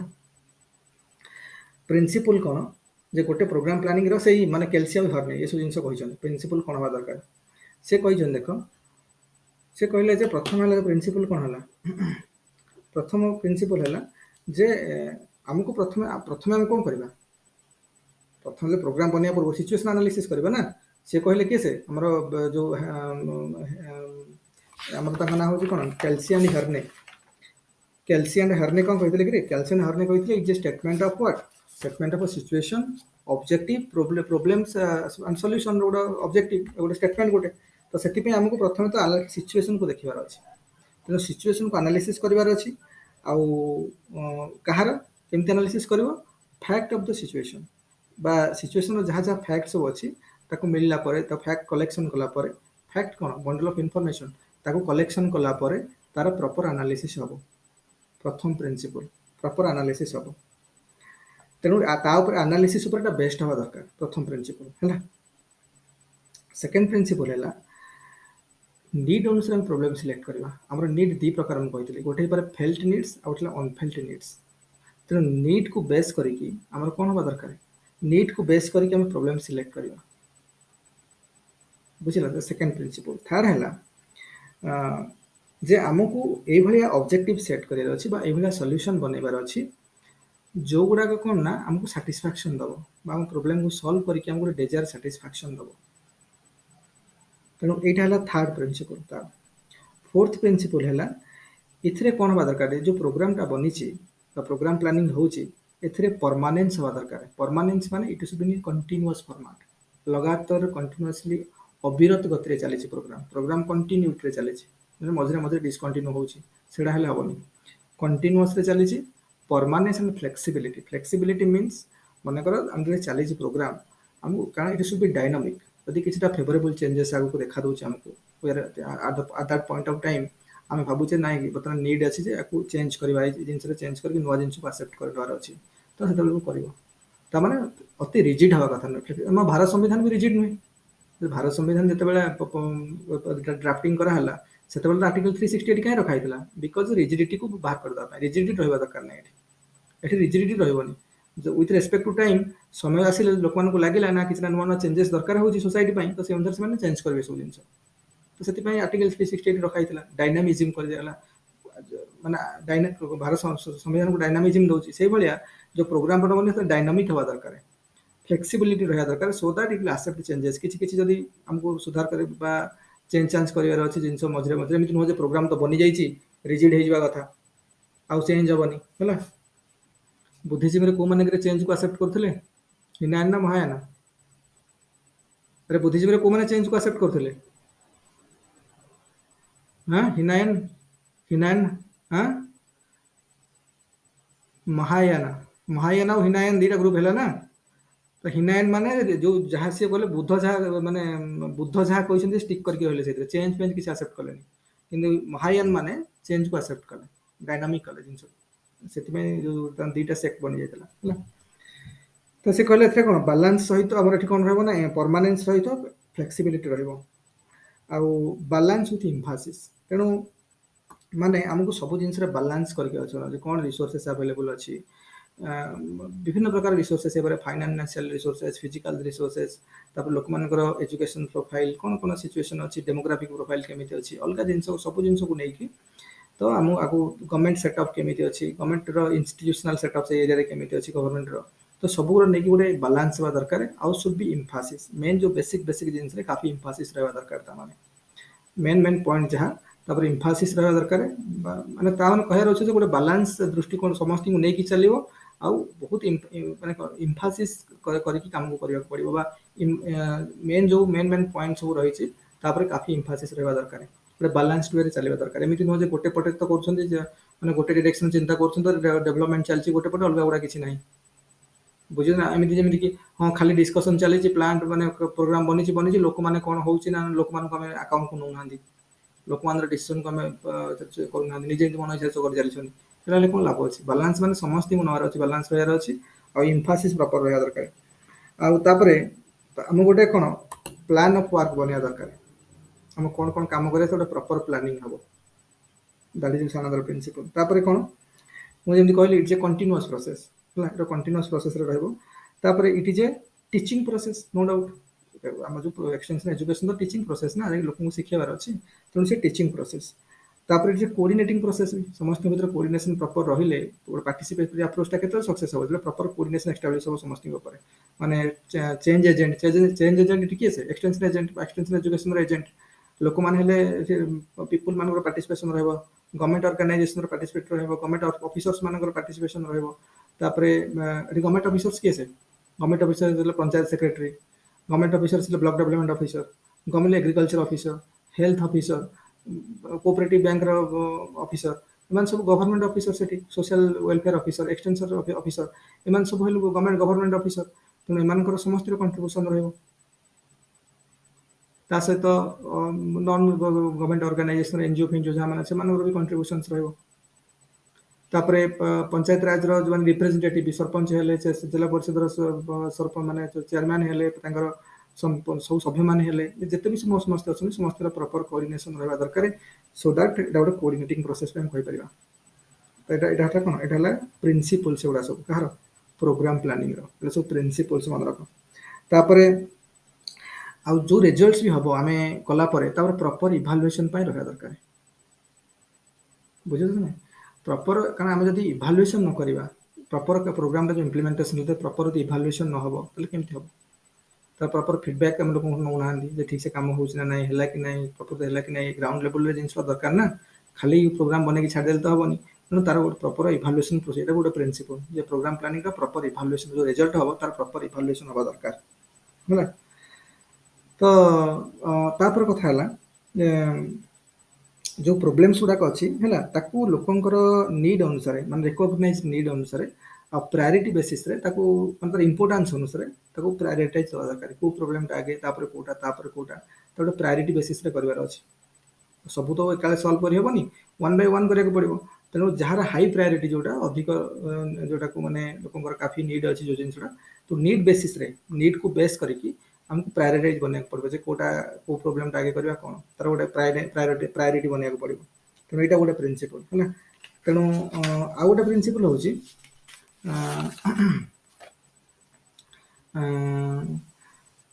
माने हमर मेन हला कोन कि लोकंकर एबिलिटी रे चेंज करार अछि so that they can solve their own problems individually as collectively एटा होची मेन इंटेंशन ना एक्सटेंशन एजुकेशन रो लोकंकर एबिलिटी रे चेंज हो लोकंकर एबिलिटी के लोकंकर स्किल रे चेंज हो स्किल सेट रे चेंज हो केमति चेंज हो लोकंकर दृष्टिकोण बदलिबो नजरिया बदलिबो निजरे केमति बदलिबो एटीट्यूड बदलिबो एटीट्यूड केतला बदलिबो थिंकिंग लेवल चेंज हो थिंकिंग लेवल केमति चेंज हो तो एक्सटेंशन एजुकेशन माध्यम प्रोग्राम ठीक से फिट करा हो तुम पार्टिसिपेशन रहइबो तो कहबार उद्देश्य है जे जो प्रोग्राम प्लानिंग हबो programme planning should be educational and directed towards bringing about improvements in the ability of the people so that they can solve their own problems individually and collectively एटा गोटे principal तेणु आपको पूरा perfectly मन रखिकी परीक्षा क्षेत्र में थोईदार अच्छे जदि पढ़ला प्रिंसिपल कौन पूरा तक थोईदार अच्छे एथिरे थोड़ी तुम हजार हजार पेज लिखो एटा तो गोटे अध पेज हो गोटे पेज हबनी पड़े तेणु एगुड़ा कौन है ना ये गला सरला तापर ये सब रहा पॉइंट गुड़ाक सब माने हमको कौन कौन ताने हम पढ़ले प्रिंसिपल्स कौन आपको देखो ये चैप्टर को मु निजे बहुत असुविधा स्वीकार मन पड़बन ठीक परीक्षा रे बारंबार बारंबार पढ़ियार अच्छे प्रिंसिपल गुड़ाक माइंड रे सेट करार अच्छे पढ़ले सब रही रही रही रही पूरा घोषा हो जाइए जमी ମୁଁ କହୁନି ତାକୁ ମାନେ ଆମେ ଥୋଡ଼ି ଆମେ ଇଣ୍ଟେନସନାଲି ପଢୁ ପଢୁ ପଢୁ ପଢୁ ମନେ ରହିଯିବ, ସବୁ ପଏଣ୍ଟଟା ମନେ ରହିଯିବ, ବୁଝିଲ ନା? ତ ଜିନିଷକୁ ଆମେ ସେମିତି ଲେଖିବା। ତାପରେ ଦେଖ ଆଉ ଗୋଟେ ହେଲା ଯେ ଏଇଟା ମାନେ ଏଇଟା ହେଲା ପ୍ରିନ୍ସିପଲ, ଏଗୁଡ଼ା ସବୁ ପ୍ରିନ୍ସିପଲ ହବା ଦରକାର। ତାପରେ ଦେଖିବା ନେଚର କ'ଣ ହବ ଆଉ ସ୍କୋପ କ'ଣ ହବ କାହାର extension programme planning. Programme planning ଯୋଉ ହବ ତାର ନେଚର କ'ଣ ହବା ଦରକାର ଆଉ ସ୍କୋପ କ'ଣ ହବା ଦରକାର, ଏଇଟା ପଢୁଛି ନା ବେଳେବେଳେ ପଢୁଛି। ତେଣୁ କହିବା କଥା ହେଲା जो ନ୍ୟାସନାଲ ଏକ୍ସଟେନସନ ସର୍ଭିସ ଆମର ଅଛି ତାର କଣ୍ଟ୍ରୋଲିଂ ଅବଜେକ୍ଟିଭ ବା ଯୋଉଟା ନେଚର ଆଣ୍ଡ ସ୍କୋପ କ'ଣ ଦେଖିବା। ଆମେ ଦେଖ ପ୍ରଥମ କଥା ହେଲା ମୁଁ ଯେମିତି କହିଲି ଯେ ସବୁ ଏକ୍ସଟେନସନ ଏଜୁକେସନ ଯୋଉ ମୂଳ ଉଦ୍ଦେଶ୍ୟ ଲୋକଙ୍କର ଆବିଲିଟିରେ ଚେଞ୍ଜ କରିବା, ମାନେ ଲୋକଙ୍କର ଥିଙ୍କିଂରେ ଚେଞ୍ଜ କରିବା, ହ୍ୱିଚ୍ ଲିଡ୍ସ ଟୁ ଆଟିଚ୍ୟୁଡ change, which leads to behaviour change, which leads to କ'ଣ change in their action and which leads to change in their ability. Action ହବ ମାନେ ଲର୍ନ କରିବ, ଶିଖିବ, ଆବିଲିଟିରେ ଚେଞ୍ଜ ହବ, ବୁଝିଲ ନାହିଁ? ତେଣୁ ଲୋକଙ୍କ ଆବିଲିଟିରେ ଚେଞ୍ଜ ହେଲେ ସେମାନେ they can improve themselves individually and collectively, ବୁଝୁଛ ନା ନାହିଁ? ତେଣୁ ଏଇଟା ହେବା ଦରକାର। ଆମର ଯୋଉ ମେନ୍ ଯୋଉ ଯୋଉ ନେଚରଟା ମୁଁ କହୁଛି ଯେ କ'ଣ ନା ପ୍ରଥମ କଥା ହଉଛି ଯେ ଡେଭଲପ ଇନ୍ ମାନେ ମୁଁ କହିବି ଯେ ଡେଭଲପ କ'ଣ କରିବା ଦରକାର ନା ଆବିଲିଟି, ଲୋକଙ୍କର ଆବିଲିଟିରେ ଡେଭଲପମେଣ୍ଟ ହବ so that they can make a better living, ଆଉ ଗୋଟେ ମୋର ସାଟିସ୍ଫାଇଂ ଲାଇଫ୍ ସେମାନେ କ'ଣ ଲିଡ୍ କରିପାରିବେ as a individual, as a family, as a citizens, as a community. ହବନି ଯଦି ସେମାନଙ୍କର ଆବିଲିଟି ଚେଞ୍ଜ ହେଲା ତ ସେମାନେ ତାଙ୍କ ନିଜକୁ ଇଣ୍ଡିଭିଜୁଆଲ ବି ଭଲରେ ରହିବେ, ଆଜ୍ ଏ ଫ୍ୟାମିଲି ବି ଭଲରେ ରହିବେ, ଆଜ୍ ଏ କମ୍ୟୁନିଟି ବି ଭଲରେ ରହିବେ। ତାଙ୍କ ଲାଇଫ ଷ୍ଟାଇଲରେ କାଫି ଚେଞ୍ଜେସ୍ ଆସିବ, ଗୋଟେ ବହୁତ ସାଟିସ୍ଫାଇଂ ଲାଇଫ୍ ସେମାନେ କ'ଣ କରିପାରିବେ ଲିଡ୍ କରିପାରିବେ। ତାପରେ ହେଲା ଆମକୁ କ'ଣ କରିବାର ଅଛି ନା ୟୁଜଫୁଲ ପ୍ରୋଗ୍ରାମ ସବୁ ରୁରାଲ ଡେଭଲପମେଣ୍ଟ ପାଇଁ ଡିପେଣ୍ଡିଂ ଅନ୍ ଫୋକସ୍ ହେଲା, ପ୍ରାୟୋରିଟି ବେସିସରେ ହେଲା, ପ୍ରପର୍ଟି ଡିଜାଇନ କରିକି କରିବାର ଅଛି। ସୋ ଦ୍ୟାଟ୍ କ'ଣ ହବ ନା ଏଇଟା ଗୋଟେ ନେଚର ହେବା ଦରକାର, ଏଇଟା ଗୋଟେ ପ୍ରପର ନେଚର ହେବା ଦରକାର ଯେ ପ୍ରୋଗ୍ରାମ ପ୍ଲାନିଂ ଏଇଭଳିଆ ହେବା ଦରକାର। କେମିତି ହେବା ଦରକାର ନା ପ୍ରପର ପ୍ଲାନିଂ ଗୋଟେ ବନିବ ଯେକି ରୁରାଲ ଡେଭଲପମେଣ୍ଟକୁ ମାନେ ରୁରାଲ ଡେଭଲପମେଣ୍ଟ ପାଇଁ ଯେମିତିକି କ'ଣ ତା ଫୋକସ୍କୁ ପ୍ରାୟୋରିଟାଇଜ କରିକି ବା ଫୋକସ୍ ହେଲା, ପ୍ରାୟୋରିଟି ହେଲା, ଡିଜାଇନ ହେଲା, ପ୍ରପର ଫୋକସ୍ ରଖିକି ବନେଇବା ଦରକାର। ଏଇଟା ଗୋଟେ ନେଚର ହେବା ଦରକାର। ତାପରେ ଆଉ ଗୋଟେ କ'ଣ ଦରକାର ଇମ୍ପୋର୍ଟାଣ୍ଟ ନିଡ୍ସ ଆଉ ଅନଇମ୍ପୋର୍ଟାଣ୍ଟ ନିଡ୍ସ ଭିତରେ ଡିଷ୍ଟିଂଗୁସନ ରହିବା ଦରକାର। ଏଇଟା ବି ଆଗରୁ ପ୍ରିନ୍ସିପଲରେ ବି ପଢ଼ିଥିଲେ ସେଇ କଥା, ଏଇଟା ବି। ତାପରେ ଆମେ ଯେଉଁ ପ୍ରୋଗ୍ରାମ ବନେଇବା that should be based on people's needs ହେଲା। ଆକ୍ଚୁଆଲି କ'ଣ କି ଏଥିରେ ବହୁତ ଜିନିଷ ସେ ଇଣ୍ଟର କନେକ୍ଟେଡ୍, କାଫି ଜିନିଷ ସେଇଗୁଡ଼ାକୁ ଏପଟ ସେପଟ କରିକି କହୁଛନ୍ତି ହେଲା। ତେଣୁ ଲୋକମାନଙ୍କର ନିଡ୍ସ ଉପରେ ବେସ୍ କରିକି ହେବା ଦରକାର ସିଗ୍ନିଫିକାଣ୍ଟ, ମାନେ ଏଇଭଳିଆ ପ୍ରୋଗ୍ରାମ ବନେଇବା ଦରକାର which based on people's needs to make significant changes ହେଲା। ଯଦି ଏମିତି କଲେ ତେଣୁ ତାଙ୍କର ସିଗ୍ନିଫିକାଣ୍ଟ ଚେଞ୍ଜରେ ଗ୍ରାଜୁଆଲି କ'ଣ ଚେଞ୍ଜେସ୍ ଆସିବ, ତାଙ୍କ ଇଣ୍ଟରେଷ୍ଟ ଲେଭେଲରେ ବି ଚେଞ୍ଜେସ୍ ଆସିବ ଲୋକମାନଙ୍କର। ତ ଲୋକଙ୍କର ଇଣ୍ଟରେଷ୍ଟରେ ଚେଞ୍ଜ ଆସିଲେ କନଭିକ୍ସନ ଆସିବ, ସେମାନଙ୍କ ଆକ୍ସନ ଚେଞ୍ଜ ହେବ। ଆମେ ଯେମିତି ପ୍ରଥମ କଥାଟା ପଢ଼ିଥିଲେ ଆଟେନସନ, ଇଣ୍ଟରେଷ୍ଟ, ଡେଜେୟାର, ତାପରେ ହେଉଛି କ'ଣ କନଭିକ୍ସନ, ତାପରେ ହେଉଛି ଆକ୍ସନ, ତାପରେ ହେଉଛି ସାଟିସ୍ଫାକ୍ସନ ପଢ଼ିଥିଲେ ନା। ତ ସେ ଅନୁସାରେ ତାଙ୍କର ଲୋକଙ୍କର କ'ଣ ମାନେ ଇଣ୍ଟରେଷ୍ଟରେ ଚେଞ୍ଜେସ୍ ଆସିବ, ଏଇଭଳିଆ ନେଚର ହେବା ଦରକାର ଯେ ବା ଏଟାକୁ ସ୍କୋପ ବି କହିପାରିବା। ତ ଏଇଟା ହେବା ଦରକାର ତାଙ୍କ ସ୍କୋପରେ କାଫି ଚେଞ୍ଜେସ୍ ଆସିବ, ତାମାନେ ସ୍କୋପରେ କହୁଥା ଇଣ୍ଟରେଷ୍ଟରେ ଲୋକମାନଙ୍କର ଇଣ୍ଟରେଷ୍ଟ ଲେଭେଲରେ କାଫି ଚେଞ୍ଜେସ୍ ଆସିବ, ସୋ ଦ୍ୟାଟ୍ ତାଙ୍କ ଭିତରେ କନଭିକ୍ସନ ଆସିବ। ତେଣୁ ଆକ୍ସନକୁ ପଜିଟିଭ ଆକ୍ସନକୁ ରିଫ୍ଲେକ୍ଟ ହେବ ତାଙ୍କ ଜିନିଷ ଗୁଡ଼ାକ। ତାପରେ ଆଉ ଗୋଟେ ହେଉଛି କ'ଣ ଆଉ ଗୋଟେ କ'ଣ ହେବା ଦରକାର ଦେଖ এইଭଳିଆ ସବୁ ଡିସିସନ୍ ଆମେ ନେବା ଦରକାର ସୋ ଦ୍ୟାଟ୍ କ'ଣ ଏଇଟା ଯେମିତି ଫ୍ୟୁଚରିଷ୍ଟିକ୍ ହେବ। ଏମିତି ନୁହେଁ ଯେ ଯେଉଁଗୁଡ଼ାକ କରୁଛନ୍ତି ଆଜିକାଲିର ମାନେ ଟେମ୍ପୋରାରୀ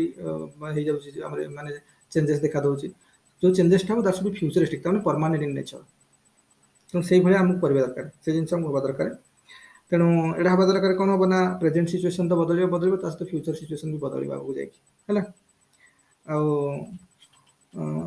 ଯାହାକୁ ଯାହା ନ୍ୟୁ ବା ମୋର ଡିଜାରେବଲ୍ ସିଚୁଏସନ୍ ଅଛି ଯେଉଁ କ୍ରିଏଟ୍ ହେବ ଆଗକୁ ଯାଇକି ଫ୍ୟୁଚରରେ ଯାଇଗଲେ ମୋର ଡିଜାରେବଲ୍ ସିଚୁଏସନ୍ କ୍ରିଏଟ୍ ହେବ, ତାପରେ ପୁଣି ଅଲଗା କାମ କରାଯାଇପାରିବ। ତେଣୁ ଇଟ୍ ସୁଡ୍ ବି ଫ୍ୟୁଚରିଷ୍ଟିକ୍ ୱେ,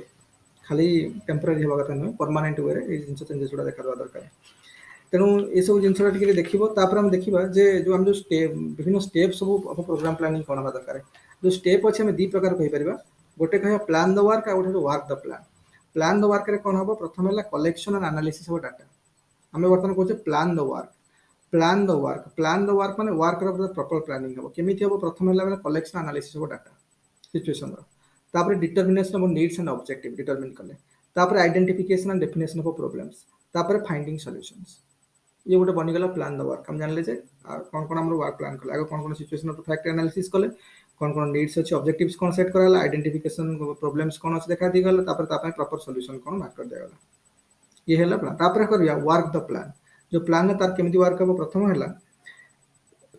आमे वर्तमान जो प्रॉब्लम सब पाई गले तो गुडाय प्रॉब्लम गुडाय सॉल्यूशन मिल गला तार किंतु हमको प्रायोरिटाइज करके पड़बो जे को प्रॉब्लम गुडा का इंपोर्टेंट कोडा नॉन इंपोर्टेंट बा माइनर इंपोर्टेंट लेस इंपोर्टेंट कोडा तेणु से अनुसार प्रायोरिटाइज कले तापर आम सिलेक्ट हो गला जो इंपोर्टेंट प्रॉब्लम से गुडा अच्छी तार रेस्पेक्टिव सॉल्यूशन कौन कौन एगुड़ा हमको जना पड़गला तापर आम कौन कले गोटे प्लान ऑफ एक्शन बनैले एक्शन कौन कौन हम केमती कौन इंप्लीमेंट हम तापर से एक्शन अनुसार काम कर स्टार्ट कले कैरी आउट द प्लान को बनैले से अनुसार तापर कौन कले इम्प्लीमेंटेशन हो गला रिजल्ट किसी ना किसी आसीबो तो रिजल्ट कौन हवा दरकार इवाल्युएशन प्रॉपर इवाल्युएशन हवा दरकार तापर आम गोटे कौन करवा आम प्लान जो प्रोजेक्शन हम तार प्रोग्रेस हम तार रिव्यू हम रिजल्ट आसीगला इवाल्युएशन जहाँ फाइंडिंग्स बाहर तार प्रॉपर रिव्यू हवा दरकार जे फर्दर आउ किसी करागला तो कौन कौन नुआ इनिशिएटिव नि जाय परिबो तो एटा को प्लान द वर्क और वर्क द प्लान हेडिंग देकी दुटा एभला मनेबो तार कौन को पॉइंट रहला अंकर कौन को पॉइंट रहला तेणु आमर जो मीन से कौन रहा है जो हम कहले जे मन जो स्टेप रे हम सेट करा हला एथरे मीन्स कौन रहला प्रथम मीन्स हला गोटे इवाल्युएशन तो प्रॉपर हमको इवाल्युएशन दरकार इम्प्लीमेंटेशन तो हबो तार इवाल्युएशन हवा दरकार इवाल्युएशन प्रॉपर हेले रिजल्ट जो जहाँ आसीबो तार प्रॉपर इवाल्युएशन न होला हमर सैटिस्फैक्शन हेइछ ना नाही हम जो डिजायरेबल इंटेंशन रे जहाँ चाहिथिले करिया पई हमर डिजायर सैटिस्फैक्शन मिलिछ ना नाही हमको बुझियो ना तार तो हम कि इवाल्युएशन देले जानिबा रिजल्ट इवाल्युएशन जानिबा तो इवाल्युएशन इज ए मीन्स आ गोटे कौन डिसीजन हम प्रथम स्टेज डिसीजन नौ समस्त पार्टिसिपेटरी अप्रोच रे कौन करवा कौन ना तो दैट इज आल्सो कौन गोटे मीन्स हे पारे तार प्लानिंग तार डिसीजन लाबर तार प्लान प्रॉपर प्लान बनुची कौन कौन हबो कौन ना केमती तो दैट इज हेटा भी हमर गोटे कौन हे पारे दैट इज आल्सो मीन्स गोटे हे पारे तापर एक्शन जो इम्प्लीमेंटेशन एक्शन को कन्वर्सन कन्वर्ट होची तो एगुडा को सब माने हम कहबा इवाल्युएशन हैला प्लानिंग हैला डिसीजन हैला एक्शन हैला एगुडा सब होची कोन मीन्स ए सब गुडा को माध्यम रे हम कोन करा होची हम जे एंड पॉइंट रे पहुंचे try करछन so these are the means to an end evaluation is means to an end implement end koda end who satisfaction desired result that is the end point we need to reach there and to reach there all the means are kon means he pare gote hela planning is a means decision making hela planning hela proper planning hela proper decision making habo planning habo tapare implementation habo evaluation habo eguda सब होची कोन so means guda through which we can reach at the end point that is the desired satisfaction बुझे ना तापर हम देखिबा जे अच्छा जदि जो गुड प्रोग्राम प्लानिंग हैला तार कैरेक्टरिस्टिक कौन कौन हवा दरकार हैला तार कैरेक्टरिस्टिक कौन कौन हवा दरकार तार प्रथम कैरेक्टर आज जितकी लेट हो सारे दो चैप्टर नहले बहुत समय लेट होगा कैरेक्टरिस्टिक गुड प्रोग्राम प्लानिंग रे कौन कौन हवा दरकार प्रथम को सुनो अच्छा प्रथम कथा हैला हमर इंटेंशन कोन हैला मुझे प्रथम लाइन टा कहली प्रथम वाला देखो प्रथम लोक अटेंशन आसवा दरकार अटेंशन आसले इंटरेस्ट आसले डिजायर आसले कन्विक्शन आसो कन्विक्शन आसले एक्शन हम एक्शन हेले सैटिस्फैक्शन मिल यहाँ तो आम पूरा स्केलेटन टा तो प्रथम कथा आम कहवा जो जिन को गोटे प्रोग्राम प्लानिंग केमी कर जो प्रोग्राम प्लानिंग हम लोकंर इंटरेस्ट आसवा दरकार माने कारण जो एक्शन आम देख जो जो कौन जो अटेंशन तो अटेंशन माने तो लोक कहवा तो विषय अटेंशन ड्रैग करवा माने आम जो प्रोग्राम प्लानिंग टा बने जो प्रोग्राम टा बनईचे पाखक नहीं देखा एमती करवा कि से विषय कहवा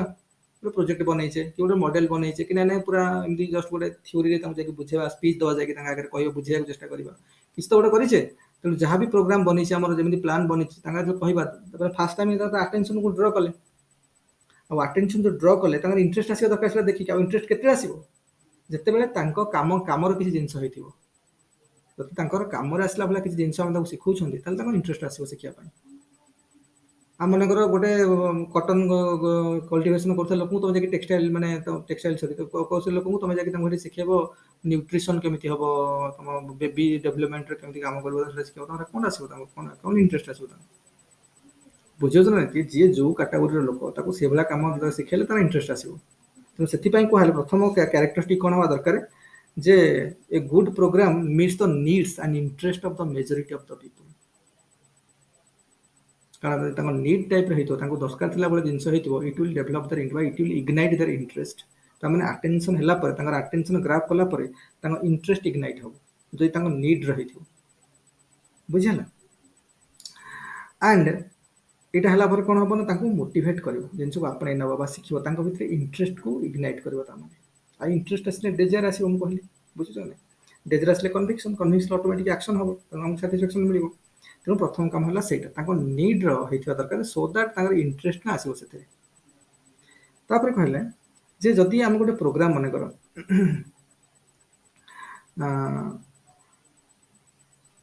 ମନେକର ଆମର ଗୋଟେ ଆମେ ଗୋଟେ ପ୍ରୋଗ୍ରାମ ବନାଉଛନ୍ତି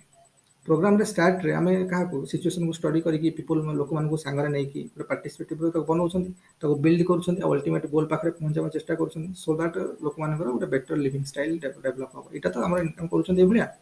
ତେଣୁ ସେଇଟା ଗୋଟେ ଇଫେକ୍ଟିଭ ୱେରେ କରିବା ଦରକାର ଯେଉଁ କ୍ୟାରେକ୍ଟରିଷ୍ଟିକ୍ ଆଉ ଗୋଟେ କୁହାଉଛି ଯେଉଁଟା ଆମର ଇଣ୍ଟେନସନ୍ ରହୁଛି ଯେ ଗୋଟେ ପ୍ରୋଗ୍ରାମ ବନେଇବା ଯେ ଲୋକମାନଙ୍କୁ ସାଙ୍ଗରେ ନେଇକି ବା ଲୋକମାନଙ୍କୁ ଆଉ ସିଚୁଏସନକୁ ଷ୍ଟଡି କଲା ପରେ ଆଉ ତାଙ୍କର ବିଲ୍ଡ କରି ଚାଲିବା ପ୍ରୋସେସକୁ ଆଗକୁ ସୋ ଦ୍ୟାଟ୍ ଗୋଟେ ବେଟର ଲିଭିଂ ଷ୍ଟାଇଲ ଡେଭଲପ ହେବ କାହାର ଲୋକମାନଙ୍କର ତ ଏଇଟା ଗୋଟେ ଇଫେକ୍ଟିଭ ୱେରେ ହେବା ଦରକାର ତାକୁ ପ୍ରପର ଏଫିସିଏନ୍ସି ସହିତ ଏମିତି ନୁହଁ ଯେ ମନ ଇଚ୍ଛା କରପସନ୍ ଭିତରେ ରହୁଛି କିଏ ନିହିଲିଷ୍ଟିକ୍ ସେଣ୍ଟିମେଣ୍ଟ ରହୁଛି କାହାର ଇଚ୍ଛା ନାହିଁ ଇଏ ସବୁ ଏମିତି ନୁହଁ ଗୋଟେ ଇଫେକ୍ଟିଭ ୱେରେ ଜିନିଷ କଣ୍ଡକ୍ଟ ହେବା ଦରକାର ଷ୍ଟାର୍ଟ ଟୁ ଏଣ୍ଡ ପୁରା ଗୋଟେ ଇଫେକ୍ଟିଭଲି ପରିବାର ଦେବା ଦରକାର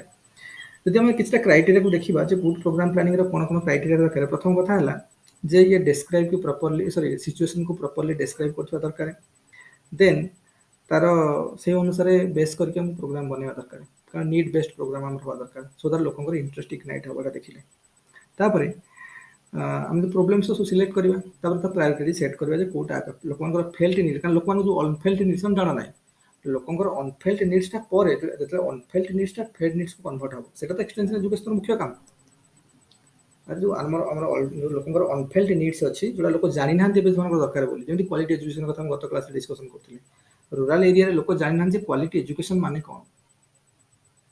ରୁରାଲ ଏରିଆରେ ଏବେ ବି ଆମେ ମୁଁ ରହୁଛି ଏଠି ବର୍ତ୍ତମାନ ଆମ ଏପଟେ ଏରିଆରେ ଏଠି କାଫି ଲୋକ 90% ଲୋକଙ୍କୁ ଜଣା ନାହିଁ ଯେ କ୍ୱାଲିଟି ଏଜୁକେସନ ମାନେ କ'ଣ ତେଣୁ ସେମାନେ କ'ଣ ବୁଝିବେ ସେ କାହିଁକି ମାନେ ଏଠୁ କାହିଁକି ଭଲ ପିଲା ଅଫିସର ବନୁନାହାନ୍ତି ଏଠୁ କାହିଁକି ଲୋକ ଆଗକୁ ଯାଇପାରୁନାହାନ୍ତି କିନ୍ତୁ ଆମର ପାଠ ହଉନି ତାର ପାଠ ହଉନି ଦୁଷ୍ଟଟା ତାର ପାଠ ହଉନି ବୋଲି ଜିନିଷ କିଛି ନାହିଁ ସମସ୍ତଙ୍କର ପାଠ ହଉଛି କଥା ହେଲା ସେଇ ଏନଭାରନମେଣ୍ଟ ତାକୁ ମିଳୁନି କ୍ୱାଲିଟି ଏଜୁକେସନ ତାକୁ ଷ୍ଟାର୍ଟିଂରୁ ମିଳିନି ତେଣୁ ତାର ମାଇଣ୍ଡରେ ସେ ଗୋଟେ ସେଟଅପ୍ କରି ନେଇଛି ଯେ ମୋ ଦ୍ୱାରା ପାଠ ହଉନି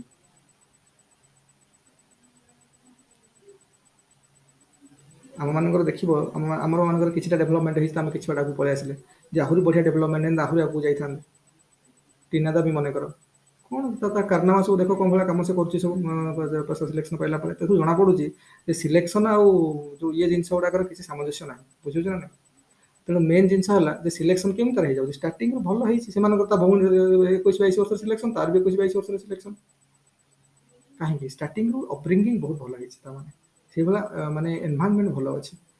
ଷ୍ଟାର୍ଟିଂରୁ ଫୋକସ୍ଡ ପୁରା ମୋତେ ସିଭିଲ୍ ସର୍ଭିସେସ୍ କରିବାର ଅଛି ସେମାନେ ଏଇ ବାଟରେ ଯିବାର ଅଛି ତ ସେଇଭଳିଆ ଲୋକଙ୍କୁ ଆମେ ଯେତେବେଳେ ଷ୍ଟାର୍ଟିଂରୁ ଆମ ଛୁଆବେଳୁ ଆମ ଏନଭାରନମେଣ୍ଟରେ ଆମେ ଦେଖୁଛୁ ଖାଲି ଆମର ଅଙ୍କଲ ଆଇଏସ୍ ଅଫିସର ଆମର ସେ ରିଲେଟିଭ୍ ବି ଆଇପିଏସ୍ ଅଫିସର ସେ ରିଭିନ୍ୟୁ ସର୍ଭିସ୍ କରୁଛନ୍ତି ସେ କମିଶନର ଅଛନ୍ତି ସେ ଏଇଭଳିଆ ଲୋକଙ୍କୁ ଆମେ ଚାରିପଟେ ଦେଖୁଛେ କି ଆମର ଇଏ ଗୁଡ଼ାକ ମାନେ କେଉଁ ଗୋଟେ ସର୍ଭିସରେ ଅଛନ୍ତି ତ ହାୟର ଅଥରିଟିରେ ଥିବା ଲୋକଙ୍କୁ ଦେଖୁଛେ ତାଙ୍କର କଥା କହିବା ଷ୍ଟାଇଲ ଚାଲିଚଳନ ସବୁ ଶିଖୁଛନ୍ତି ମନେକର ଆମେ ଯେମିତି ଏଠି ବସିବା ମନେକର ଆମେ ଆଲୋଚନା କ'ଣ କରିବା କନଷ୍ଟ୍ରକ୍ଟିଭ ଆଲୋଚନା ହେବ କ'ଣ ହେବ ଏଇଟା ହେବ ସେଇଟା ହେବ ବିଭିନ୍ନ ଇସ୍ୟୁକୁ ନେଇକି ଡିସ୍କସନ୍ ହେବ ଇଏ ହେବ ତେଣୁ ସେଇ ଜିନିଷଟା ଷ୍ଟାର୍ଟିଂରୁ ଶିଖି ଆସୁଛନ୍ତି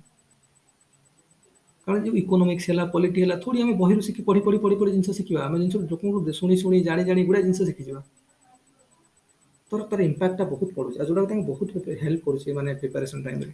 ତାଙ୍କ ଭିଜନକୁ ବ୍ରଡ୍ କରୁଛି ରାଇଟିଂ ସେ ଅନୁସାରେ ଚେଞ୍ଜ ହେଉଛି ଯେଉଁଠି ଆମ ପିଲା ଆଗ ତ ଡର ଲାଗୁଥିବ ଆଗ ପ୍ରିପାରେସନ୍ ଷ୍ଟାର୍ଟ କଲେ କାହାକୁ କହୁନଥିବ ପ୍ରିପେୟାର କରୁଛି ବୋଲି କାରଣ ମନ ଭିତରେ କନଫିଡେନ୍ସ ଅଛି ମୁଁ କରୁଛି ଗଲେ ତାକୁ ଲାଜ ଲାଗିବ ସେ ହସିବ କାଳେ ମ୍ୟାକ୍ସିମମ୍ ପିଲା ଏଭଳିଆ ଜାଣିଛ ନାହିଁ ତାଙ୍କୁ କହିବାକୁ ଡର ଲାଗୁଛି ମୁଁ ପ୍ରିପାରେସନ୍ କରୁଛି ବୋଲି ଏମିତି ହେଇକି 30 ବର୍ଷ ହେଇଗଲାଣି ତାପରେ ଆଗକୁ ଗଲାବେଳକୁ ବୟସ ଶେଷ ବୁଝୁଛ ନା ନାହିଁ ଏଇ ଟାଇପ୍ର ପିଲାମାନଙ୍କର ଆମର ଡେଭଲପମେଣ୍ଟ ହେଇପାରୁନି ମାଇଣ୍ଡସେଟ୍ର ଡେଭଲପମେଣ୍ଟ ହେଇପାରୁନି ବହୁତ ଡେଲ୍ ହେଇଯାଉଛି ଆଉ ହଉ ଏମାନେ ତ କିଛି ହେଲେ ଆସିକି ପ୍ରୋସେସ୍ରେ ଆସିକି ଫେଲୁଅର ହେଉଛନ୍ତି କିଛି ଲୋକ ତ ଜାଣୁନାହାନ୍ତି ଏ ବିଷୟରେ ଚିନ୍ତା କରୁନାହାନ୍ତି ଏତେ ବାଟ ଆମେ ଯାଇପାରିବାନି ତେଣୁ ଏଇସବୁ ଜିନିଷ କାହିଁକି ହେଉଛି ବିକଜ ଅଫ୍ ଦ ଅଜ୍ଞତା ignorance lack of quality education lack of opportunity ବୁଝୁଛ ନା ଆମର ଯେଉଁ ଇକ୍ୱାଲ୍ ଅପରଚ୍ୟୁନିଟି ଆର୍ଟିକଲ 14ରେ କୁହାଯାଇଛି ନାମ ମାତ୍ର ଖାଲି କ୍ୱାଲିଟି ଏଜୁକେସନର ଅପରଚ୍ୟୁନିଟି କାହାକୁ ନାହିଁ ଇଣ୍ଡିଆରେ ସମସ୍ତେ ଭେରି ଡିଫରେନ୍ସିଆଲ ଇନ୍ ନେଚର କିଛି ଲୋକଙ୍କୁ ଅଛି କିଛି ଲୋକଙ୍କୁ ନାହିଁ ମାନେ କିଛି ଲୋକଙ୍କୁ ଚାहे ବହୁତ ଲୋକଙ୍କୁ ନାହିଁ ହେଲା। ତାପରେ ହେଲା ତେଣୁ ତ ଫେଲ୍ଟ ନିଡ୍ସ ଗୁଡାକ ତାଙ୍କ ଯୋଉ ଅନଫେଲ୍ଟ ନିଡ୍ସ ଗୁଡାକ ଗ୍ରାଜୁଆଲି ଫେଲ୍ଟ ନିଡ୍ସ ହେବା ଦରକାର। ଯେମିତି କ୍ୱାଲିଟି ଏଜୁକେସନରେ ତାଙ୍କ ଯୋଉ ଆଜି ଅନଫେଲ୍ଟ ନିଡ୍ସ ହେଇକି ଅଛି, ଦିନ ଆସିବ ସେମାନେ ଏଜୁକେଟେଡ୍ ହେଇଯିବେ। କାରଣ ଆମେ ବି ତ ସେଇ ପରିବେଶରୁ ଆସିଛନ୍ତି। ଆମେ ମନେକର ମୁଁ ନିଜ କଥା କହୁଛି, ଆମେ ବି ତ ସେଇ ଗାଁ ଗହଳିରୁ ସେଇଭଳି ସ୍କୁଲରୁ ରୁରାଲ ଏରିଆରେ ସ୍କୁଲରୁ ପାଠ ପଢିକି ଆସିଛନ୍ତି। ତ ଆମକୁ ଏ ଜିନିଷ ବର୍ତ୍ତମାନ ଫିଲ୍ ହେଇଗଲାଣି। এটা କେମିତି ହେଲା? ଥ୍ରୁ ଏଜୁକେସନ ମାଧ୍ୟମରେ ଯୋଉ ସୋସିଆଲାଇଜେସନ ହେଲା ଆମ ଥିଙ୍କିଂରେ ଯୋଉ ଚେଞ୍ଜ ହେଲା, ଆଟିଚ୍ୟୁଡରେ ଚେଞ୍ଜ ହେଲା, ଜିନିଷକୁ ଦେଖିବା ନଜରିଆ ଦେଖିବା ଦୃଷ୍ଟିକୋଣ ଚେଞ୍ଜ ହେଲା। ଆମର ବର୍ତ୍ତମାନ ସେଇ ଯୋଉ ତାଙ୍କ ଦିନେ ଅନଫିଲ୍ଡ ନିଡ୍ସ ଯୋଉ ଦୁନିଆ ଆମ ସୋସାଇଟି ଗୁଡା ଥିଲା, ସେଟା ଆମ ପାଇଁ ବର୍ତ୍ତମାନ ଫିଲ୍ଡ ନିଡ୍ସ ହେଇଗଲାଣି। ଆମେ ଯେତେବେଳେ ବଡ ହବା ଆମ ଛୁଆମାନଙ୍କୁ ହୁଏତ ଆମେ ସେଇ ପରିବେଶ ରଖିବାକୁ ଦବାନି। ବୁଝୁଛ ନା ନାଇଁ? ତେଣୁ ଗ୍ରାଜୁଆଲି ଲୋକଙ୍କୁ ଚେଞ୍ଜ କରିବା ହଉଛି ମୁଖ୍ୟ ଉଦ୍ଦେଶ୍ୟ ସେଇଟା। ତେଣୁ ଯାହା ଲୋକଙ୍କର ଯୋଉ ଫେଲ୍ଟ ନିଡ୍ସ ଅଛି, ଯଦି ସେଇ ଅନୁସାରେ ଆମେ ତାଙ୍କର ପ୍ରୋଗ୍ରାମ ବନେଇଲେ ତାଙ୍କୁ ମଧ୍ୟ ଆଗ୍ରହ ଆସିବ। ଯଦି ମନେକର ଲୋକଙ୍କର ହେଲେ କ୍ୱାଲିଟି ଏଜୁକେସନ ଲୋକର ବହୁତ ଲୋକଙ୍କର ଧାରଣା ଆସିଗଲା, ବୁଝିଗଲେ। କାଲି ମୁଁ ଜଷ୍ଟ ଗଲାବେଳକୁ ଏଇଠି ମତେ ଜଣେ ପଚାରୁଛନ୍ତି, ଆମର ଏଇ ଜଣେ ହେବେ ମତେ ପଚାରୁଛନ୍ତି, ରହିଲ ପୃଥିବୀଟା କୋଉ ପଟୁ ବୁଲୁଛି? ମାନେ ସେ ଏତେ ତାଙ୍କର ଏଜୁକେସନ ନାହିଁ। ତାଙ୍କର ଯୋଉ ଛୁଆ ଏବେ ସବୁ ପଢୁଛନ୍ତି ଆସ୍ତେ ଆସ୍ତେ ସ୍କୁଲରେ ଗଲେଣି, ତାଙ୍କୁ ଟିକେ ବୋଧେ ପଢଉଥିବେ, ତାଙ୍କ ମାଇଣ୍ଡରେ ଡାଉଟ ଆସୁଛି କୋଉ ପଟୁ ମାନେ ଏଇ ଭଳିଆ କୋଶ୍ଚିନ୍ ସେ ପଚାରିବା ଷ୍ଟାର୍ଟ କଲେଣି। ତାମାନେ ଗ୍ରାଜୁଆଲି ଜିନିଷକୁ ଚିନ୍ତା କରୁଛନ୍ତି ନା। ଏଜୁକେସନ ଗଲା ମାନେ ଆସ୍ତେ ଆସ୍ତେ ସୋସାଇଟିକୁ ଲୋକଙ୍କର ଆସ୍ତେ ଆସ୍ତେ ଚେଞ୍ଜ ହବ ଚିନ୍ତାଧାରା। ଜାଣିବାକୁ ଚେଷ୍ଟା କରୁଛନ୍ତି କେମିତି କଣ ହଉଛି, କୋଉ ପଟୁ ବୁଲୁଛି, ଏଇ ଟାଇପର ମାନେ ବେସିକ ଜିନିଷ ତାଙ୍କର ଷ୍ଟ୍ରଙ୍ଗ ନାହିଁ। ଖାଲି ଗୋଟେ ଶୁଣିଦେଲେ ହଁ କାହିଁକି ବୁଲୁଛି, କଣ ବୁଲୁଛି, ପୁରା ମ୍ୟାପର ଭୌଗୋଳିକ ସ୍ଥିତି ତାଙ୍କ ଆଗରେ ଥୋଡି ଝଲସି ଉଠୁଥିବ ବୋଲି। ଯେମିତି ପଢିଛନ୍ତି ଆଉ ମ୍ୟାପ ଦେଖିଛନ୍ତି, ମ୍ୟାପ ଦେଖୁଛନ୍ତି, ଆମ ଜିନିଷ ଜାଣୁଛନ୍ତି କେମିତି ହଉଛି, କଣ ହଉଛି, କେମିତି ଲାଟିଚ୍ୟୁଡର କନସେପ୍ଟ କଣ, ଲଙ୍ଗିଚ୍ୟୁଡର କନସେପ୍ଟ କଣ, କେମିତି କଣ ହଉଛି ଜିନିଷଟା ଆମେ ଯେମିତି ଝଲସୁଛି ଆମ ଆଖି ଆଗରେ, ତାଙ୍କର ସେମିତି ଝଲସି ଉଠିବନି ନା। ସେ ଖାଲି ଇନଫରମେସନଟା ଶୁଣିଲା, ସେ ପଶ୍ଚିମରୁ ପୂର୍ବଟା ଘୋଷି ମନେ ରଖିବେ। ବୁଝୁଛ ନା? ଯେମିତି ଆମେ ମରିଯିବା ପଛେ ଆମର ବର୍ତ୍ତମାନ ପଶ୍ଚିମରୁ ପୂର୍ବକୁ ବୁଲୁଛି ବୋଲି କେବେ ଭୁଲ ହବନି। ଆଉ ଯାହାର ଭୁଲ ହେଇଯାଇଛି ମାନେ ସେ ଫିଲ୍ କରିକି ପଢିନି, ମନେ ରଖିବାକୁ ଚେଷ୍ଟା କରୁଛି। ବୁଝୁଛ ନା ନାଇଁ? ତେଣୁ ଏଇଟା ହେଲା, ତେଣୁ ସେଇ ଜିନିଷଟାକୁ ମୁଁ କହିବା କଥା ଯେ ଯୋଉ ଲୋକଙ୍କର ଯୋଉ ଫେଲ୍ଟ ନିଡ୍ସ ହେଇଗଲାଣି ବର୍ତ୍ତମାନ ଯୋଉମାନେ, ଆଉ ଅନଫେଲ୍ଟଟା କେମିତି ଫେଲ୍ଟ ହବ, ସେଟା ଏଜୁକେସନର କାମ। ଏକ୍ସଟେନ୍ସନ ଏଜୁକେସନ ସେମାନେ କରି ମାଇଣ୍ଡସେଟକୁ ଚେଞ୍ଜ କରି ଫେଲ୍ଟ ନିଡ୍ସ ବନେଇବ ସବୁ ଅନଫେଲ୍ଟ ନିଡ୍ସ ଗୁଡାକୁ। ତେଣୁ ଫେଲ୍ଟ ନିଡ୍ସ ଅନୁସାରେ ଆମେ ପ୍ରୋଗ୍ରାମଟା ବନେଇବା, ସେ ଅନୁସାରେ ତାଙ୍କର ଡେଭଲପ ମାନେ ଇଣ୍ଟରେଷ୍ଟ ଆସିବ। ମୁଁ ଯାଇକି ଯୋଉମାନଙ୍କର ଟିକେ କନସିୟସ୍ ହେଲେଣି ଯୋଉମାନେ, ତାଙ୍କର କ୍ୱାଲିଟି ଏଜୁକେସନର ସ୍ପିଚ ଦେବି, ଗୋଟେ ମିଟିଂରେ କରିକି ସ୍ପିଚ ଦେବି, ସେ ଶୁଣିବେ ନା ଘରେ ସତ କଥା କହୁଛି, ସତ କଥା କହୁଛି, ଶୁଣିବ ସେ ଆଗ୍ରହରେ। ଆଉ ତମେ ଯୋଉ ଅନ୍ୟ ଲୋକ ଯୋଉମାନଙ୍କୁ ଜଣା ନାହିଁ ଟୋଟାଲି, ତାଙ୍କ ଆଗରେ କହିବ କଣ ଗୋଟେ ଫାଲତୁ ଜିନିଷ କହୁଛି, ଆମର ଯାଇ କାମ ଦାମ କରିବା ଚାଲ। ବୁଝିପାରୁଛ ନା ନାଇଁ? ତେଣୁ ଏଇ ଜିନିଷ ଗୁଡାକ ଦରକାର ଆମକୁ। ତେଣୁ ତାଙ୍କର ଇଣ୍ଟରେଷ୍ଟ କେତେବେଳେ ଆସିବ, ଯେତେବେଳେ ଫେଲ୍ଟ ନିଡ୍ସ ଉପରେ ପ୍ରୋଗ୍ରାମ ବନିବ। ତେଣୁ ତାପରେ ଆଉ ଗୋଟେ ହଉଛି କଣ ନା, ଆଉ ଯେମିତି କହିଲି ଯେ ପ୍ରୋଗ୍ରାମରେ ପରମାନେନ୍ସ ରହିବ ଆଉ ଫ୍ଲେକ୍ସିବିଲିଟି ରହିବ। ଏଇଟା ତ ସତ କଥା, ଏଇଟା ରହିବା ଦରକାର। ଏଇଟା ତ ଗୋଟେ ଗୁଡ୍ ପ୍ରୋଗ୍ରାମର ଏଇଟା ଗୋଟେ କ୍ୟାରେକ୍ଟରିଷ୍ଟିକ୍ସ। ସେ କହୁଛି ଗୁଡ୍ ପ୍ରୋଗ୍ରାମର କଣ କଣ କ୍ୟାରେକ୍ଟରିଷ୍ଟିକ୍ ରହିବା ଦରକାର, ଏସବୁ ଗୋଟେ ରହିବା ଦରକାର। ତା ସହିତ ଆମେ ଗୋଟେ ପ୍ଲାନ୍ ଅଫ୍ ୱାର୍କ ସେଟ୍ କରିବା ଆଉ ୱାର୍କ ଅଫ୍ ପ୍ଲାନ୍ ସେଟ୍ କରିବା। ଆ ପାଇଁ ଗୁଡ୍ ପ୍ରୋଗ୍ରାମର ଏଇଟା କ୍ୟାରେକ୍ଟରିଷ୍ଟିକ୍, ନୋ ଡାଉଟ୍ କ୍ୟାରେକ୍ଟରିଷ୍ଟିକ୍ ଏଗୁଡ଼ା ସବୁ। ଏଇଟା କଣ୍ଟିନ୍ୟୁଅସ୍ ହବା ଦରକାର, କଣ୍ଟିନ୍ୟୁଅସ୍ ହବା ଦରକାର, ଏଜୁକେସନାଲ ହବା ଦରକାର, ୟେସ୍ ଏଇଟା ଗୋଟେ କ୍ୟାରେକ୍ଟରିଷ୍ଟିକ୍। ତାପରେ କହିବା କୋଅର୍ଡିନେଟିଂ ପ୍ରୋସେସ୍ ହବା ଦରକାର, ନୋ ଡାଉଟ୍ ଏଇଟା ଗୋଟେ କ୍ୟାରେକ୍ଟରିଷ୍ଟିକ୍। ତାପରେ କହିବା ରେଜଲ୍ଟର ଇଭାଲୁଏସନ୍, ସବୁବେଳେ ଦେଖିବ ଫିଡବ୍ୟାକ୍ ମେକାନିଜମଟା ରହିବା ଦରକାର। ସବୁ ଦେଖିବ, ଇଭିନ୍ ବି ଆମେ ୟୁଟ୍ୟୁବ ୟୁଜ୍ କରୁଛନ୍ତି, ମୋତେ ଏବେ କାଲି ନା ପରଦିନ ୟୁଟ୍ୟୁବରେ ଗୋଟେ ଫିଡବ୍ୟାକ୍ ଫର୍ମ ଆସିଥିଲା। ଆମେ ଯୋଉ ଭିଡ଼ିଓ ଗୁଡ଼ା ଆମେ ଅପଲୋଡ କରିଦେଉଛନ୍ତି ୟୁଟ୍ୟୁବରେ, ସେ ଭାବୁଛନ୍ତି କ୍ରିଏଟର ହେଇଗଲା ଗୋଟେ। ଆମେ ଏଇଟା କୌଣସି ପର୍ପଜରେ କରାହଉନି ଯେ ଏଥିରେ ମାନେ ବିଜନେସ୍ ପର୍ପଜରେ, ଆମର ରଖାହଉଛି ଯେ ପିଲାମାନଙ୍କୁ ଦେଖିବା ପାଇଁ ହେଲା। ୟୁଟ୍ୟୁବରେ ଯେହେତୁ ଭଲ ସ୍ପେସ୍ ଅଛି ଫ୍ରିରେ, ସେଠି ରଖାହଉଛି। ତ ସିଏ ତାଙ୍କୁ ଲାଗିଲା ଇଏ କ୍ରିଏଟର ଗୋଟେ, ତେଣୁ ସିଏ ଗୋଟେ ଫିଡବ୍ୟାକ୍ ମଗେଇ ଦେଇଛନ୍ତି କ୍ରିଏଟରରୁ, ଆପଣ ଆଜି କ୍ରିଏଟର ତମର ଫିଡବ୍ୟାକ୍ ଦିଅ। ତାମାନେ ତାଙ୍କ ଭିତରେ ଗୋଟେ ପ୍ରୋଗ୍ରାମ ଟାଇପର ଗୋଟେ ପ୍ରୋଜେକ୍ଟ ତାଙ୍କର ନା ଏଇଟା। ତେଣୁ ପ୍ରପର କଷ୍ଟମର ଫିଡବ୍ୟାକ୍ ଦରକାର ବର୍ତ୍ତମାନ, ଯେ ଆଉ କଣ ଇମ୍ପ୍ରୁଭମେଣ୍ଟ କରିହବ, ତ ସାଟିସ୍ଫାକ୍ସନ ଅଛନ୍ତି ନାହିଁ, କୋଉ ପଏଣ୍ଟ ତମକୁ ଡିସାଟିସ୍ଫାଇଡ୍ ଲାଗୁଛି। ସେ ପୁଣି ସବୁ ସ୍କେଲ ବନେଇ ଦେଇଛନ୍ତି, କେତେ ସ୍କେଲରେ ତମେ ପଏଣ୍ଟ ଦବ, କେତେ ସାଟିସ୍ଫାକ୍ସନ ଅଛ ତମେ, ମଡରେଟଲି କି ହାଇଲି କି ଲୋ ସାଟିସ୍ଫାକ୍ସନ ଅଛ, ଏଇ ଟାଇପର। ତ ତାମାନେ ଦ୍ୟାଟ୍ ଇଜ ଇଭାଲୁଏସନ ଫେଜ୍ ସେମାନଙ୍କର। ସେ ବର୍ତ୍ତମାନ ତାଙ୍କ ଯୋଉ ପ୍ରୋଗ୍ରାମଟା ଇମ୍ପ୍ଲିମେଣ୍ଟେସନ ହେଇଛି, ତାଙ୍କ ପ୍ରୋଜେକ୍ଟଟା ଚାଲିଛି ବର୍ତ୍ତମାନ ବା ଟେକ୍ନୋଲୋଜି ଯେ ଲଗେଇଛନ୍ତି, ତାର ପ୍ରପର ଇମ୍ପ୍ଲିମେଣ୍ଟେସନ ହଉଛି ନା କୋଉ ଜାଗାରେ ପ୍ରୋବ୍ଲେମ୍ସ ହଉଛି, କଷ୍ଟମର କଣ ଫେଲ୍ କରୁଛନ୍ତି, ଗୋଟେ ପ୍ରପର ଇଭାଲୁଏସନ ଫିଡବ୍ୟାକ୍ ସେମାନେ ନେଉଛନ୍ତି। ଆଉ ଦ୍ୟାଟ୍ ଇଜ ଭେରି ରିକ୍ୱାରମେଣ୍ଟ, ଆଉ that is a good feature of the program ପ୍ଲାନିଂର ଗୋଟେ ଗୁଡ୍ ଫିଚର ସେଇଟା। ଯେ ରେଜଲ୍ଟ ଯାହା ହବ ତାର ପ୍ରପର ଇଭାଲୁଏସନ ହବା ଦରକାର, ତାହେଲେ ଆମକୁ ଜଣା ପଡିବ ଯେ କୋଉଠୁ କମ ହେଲା, କଣ ହେଲା, ଆଉ କଣ ଇମ୍ପ୍ରୁଭମେଣ୍ଟ ହବା, କଣ କରିପାରିବା। ତେଣୁ ଏଗୁଡ଼ା ସବୁ କ୍ୟାରେକ୍ଟରିଷ୍ଟିକ୍ ଗୁଡ଼ାକ, ତ ଏମିତି ଯଦି ପଢ଼ିବ ଲେଖିବାର ଅଛି ଆଉ କଣ ହେଲା। ଆଉ ମୁଁ ଯେମିତି କହିଲି ଯେ ସବୁବେଳେ କଣ ହବ ନା, ଗୋଟେ ସିଚୁଏସନ ଅଛି,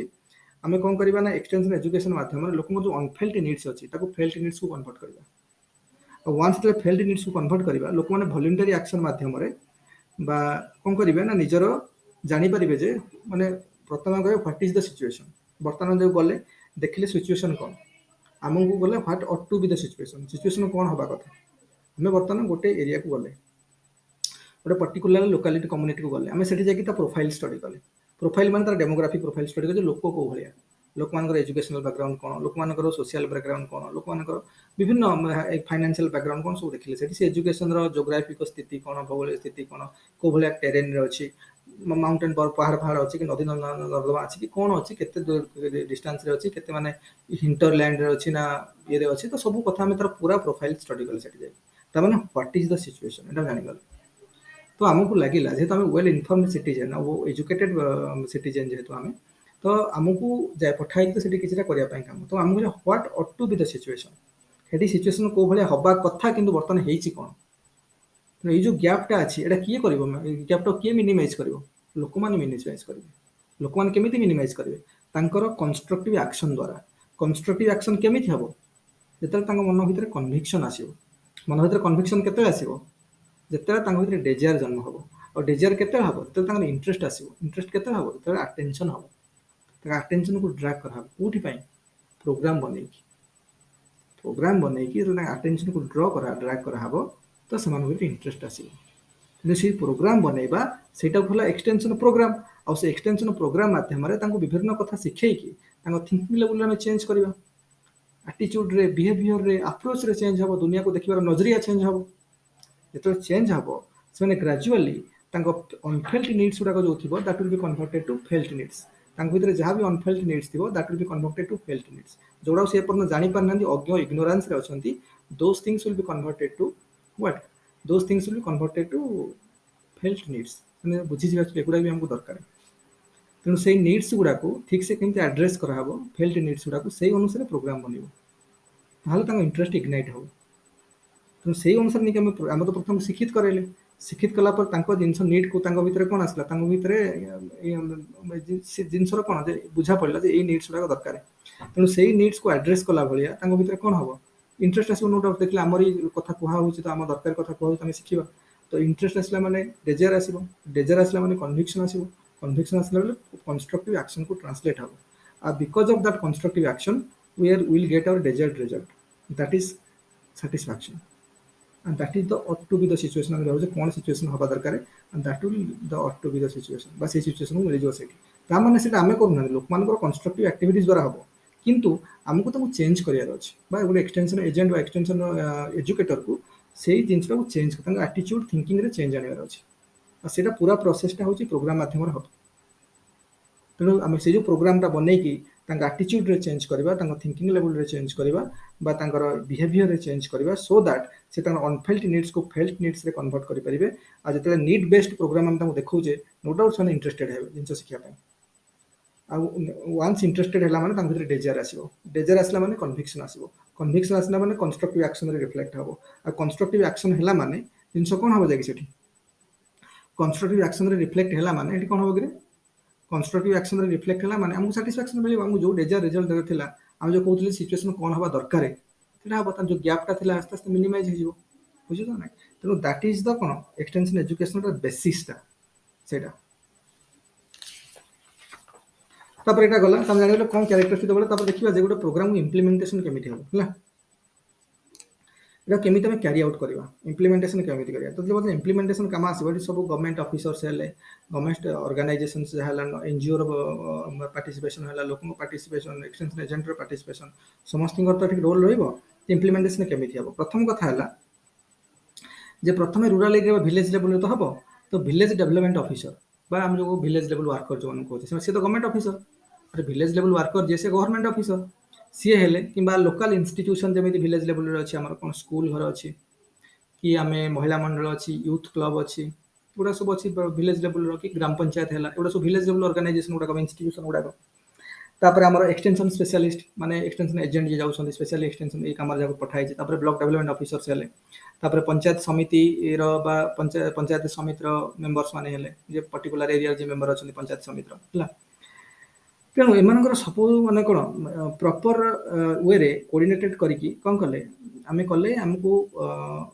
तार कोन प्रॉपर इन टाइम रे समय सहित ठीक से इन टाइम आम जिन सब कौन इम्प्लीमेंट कर प्रॉपर कोऑर्डिनेशन रहिले जिनसर इम्प्लीमेंटेशन ठीक से हो पारिबो कहबार उद्देश्य है जे एक्सटेंशन स्पेशलिस्ट भी रहिबे विलेज लेवल रो जते ऑर्गेनाइजेशन अछि सेमानकर पार्टिसिपेशन हमको दरकार ता सहित block development officer panchayat samiti member मानकर जे रेस्पेक्टिव एरिया जे मेंबर थिबे ता सहित आमर कोन माने जो विलेज लेवल वीएल लेवल जेमती वर्कर एमानकर समस्त प्रॉपर कोऑर्डिनेशन लोक मानक सहित मिसै की रहले आर इंप्लीमेंटेशन ठीक से हे पारिबो प्रथम कथा है एटा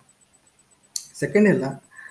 आमको मनकर जहाँ भी को क्षेत्र में फर्टिलाइजर सप्लाई हो कि इक्विपमेंट सप्लाई हो कि क्रेडिट सप्लाई हो कि ऑडियो विजुअल ऐड माध्यम आम किसी शिखौं कि लिटरेचर माध्यम पाम्पलेट करके छोट छोट माने लिफलेट बन केमी कौन करके आम लोक पाखे जिन पहुँचाऊँ आवेलेबल करोचे आडभांस यहाँ भी आम प्रॉपर अरेंजमेंट करवा दरकार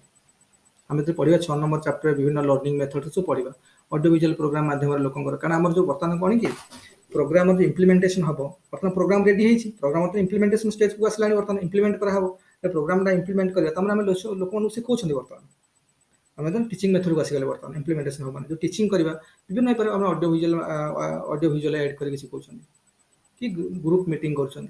कि विभिन्न लिटरेचर माध्यम न्यूज पेपर छाड़ न्यूज पेपर तो पढ़ी पार थे कि लिफलेट माध्यम कार्टून फाटून ड्र करमी बुझा पड़ो लोक मान से टाइप किसी करके आम लोक पाखे पहुँचाऊँ तो यहाँ प्रॉपर आप प्रॉपर सिक्वेंसिंग और अरेंजमेंट वे एमती हवा दरकार है इम्प्लीमेंटेशन स्टेज बर्तमान इम्प्लीमेंटेशन स्टेज चली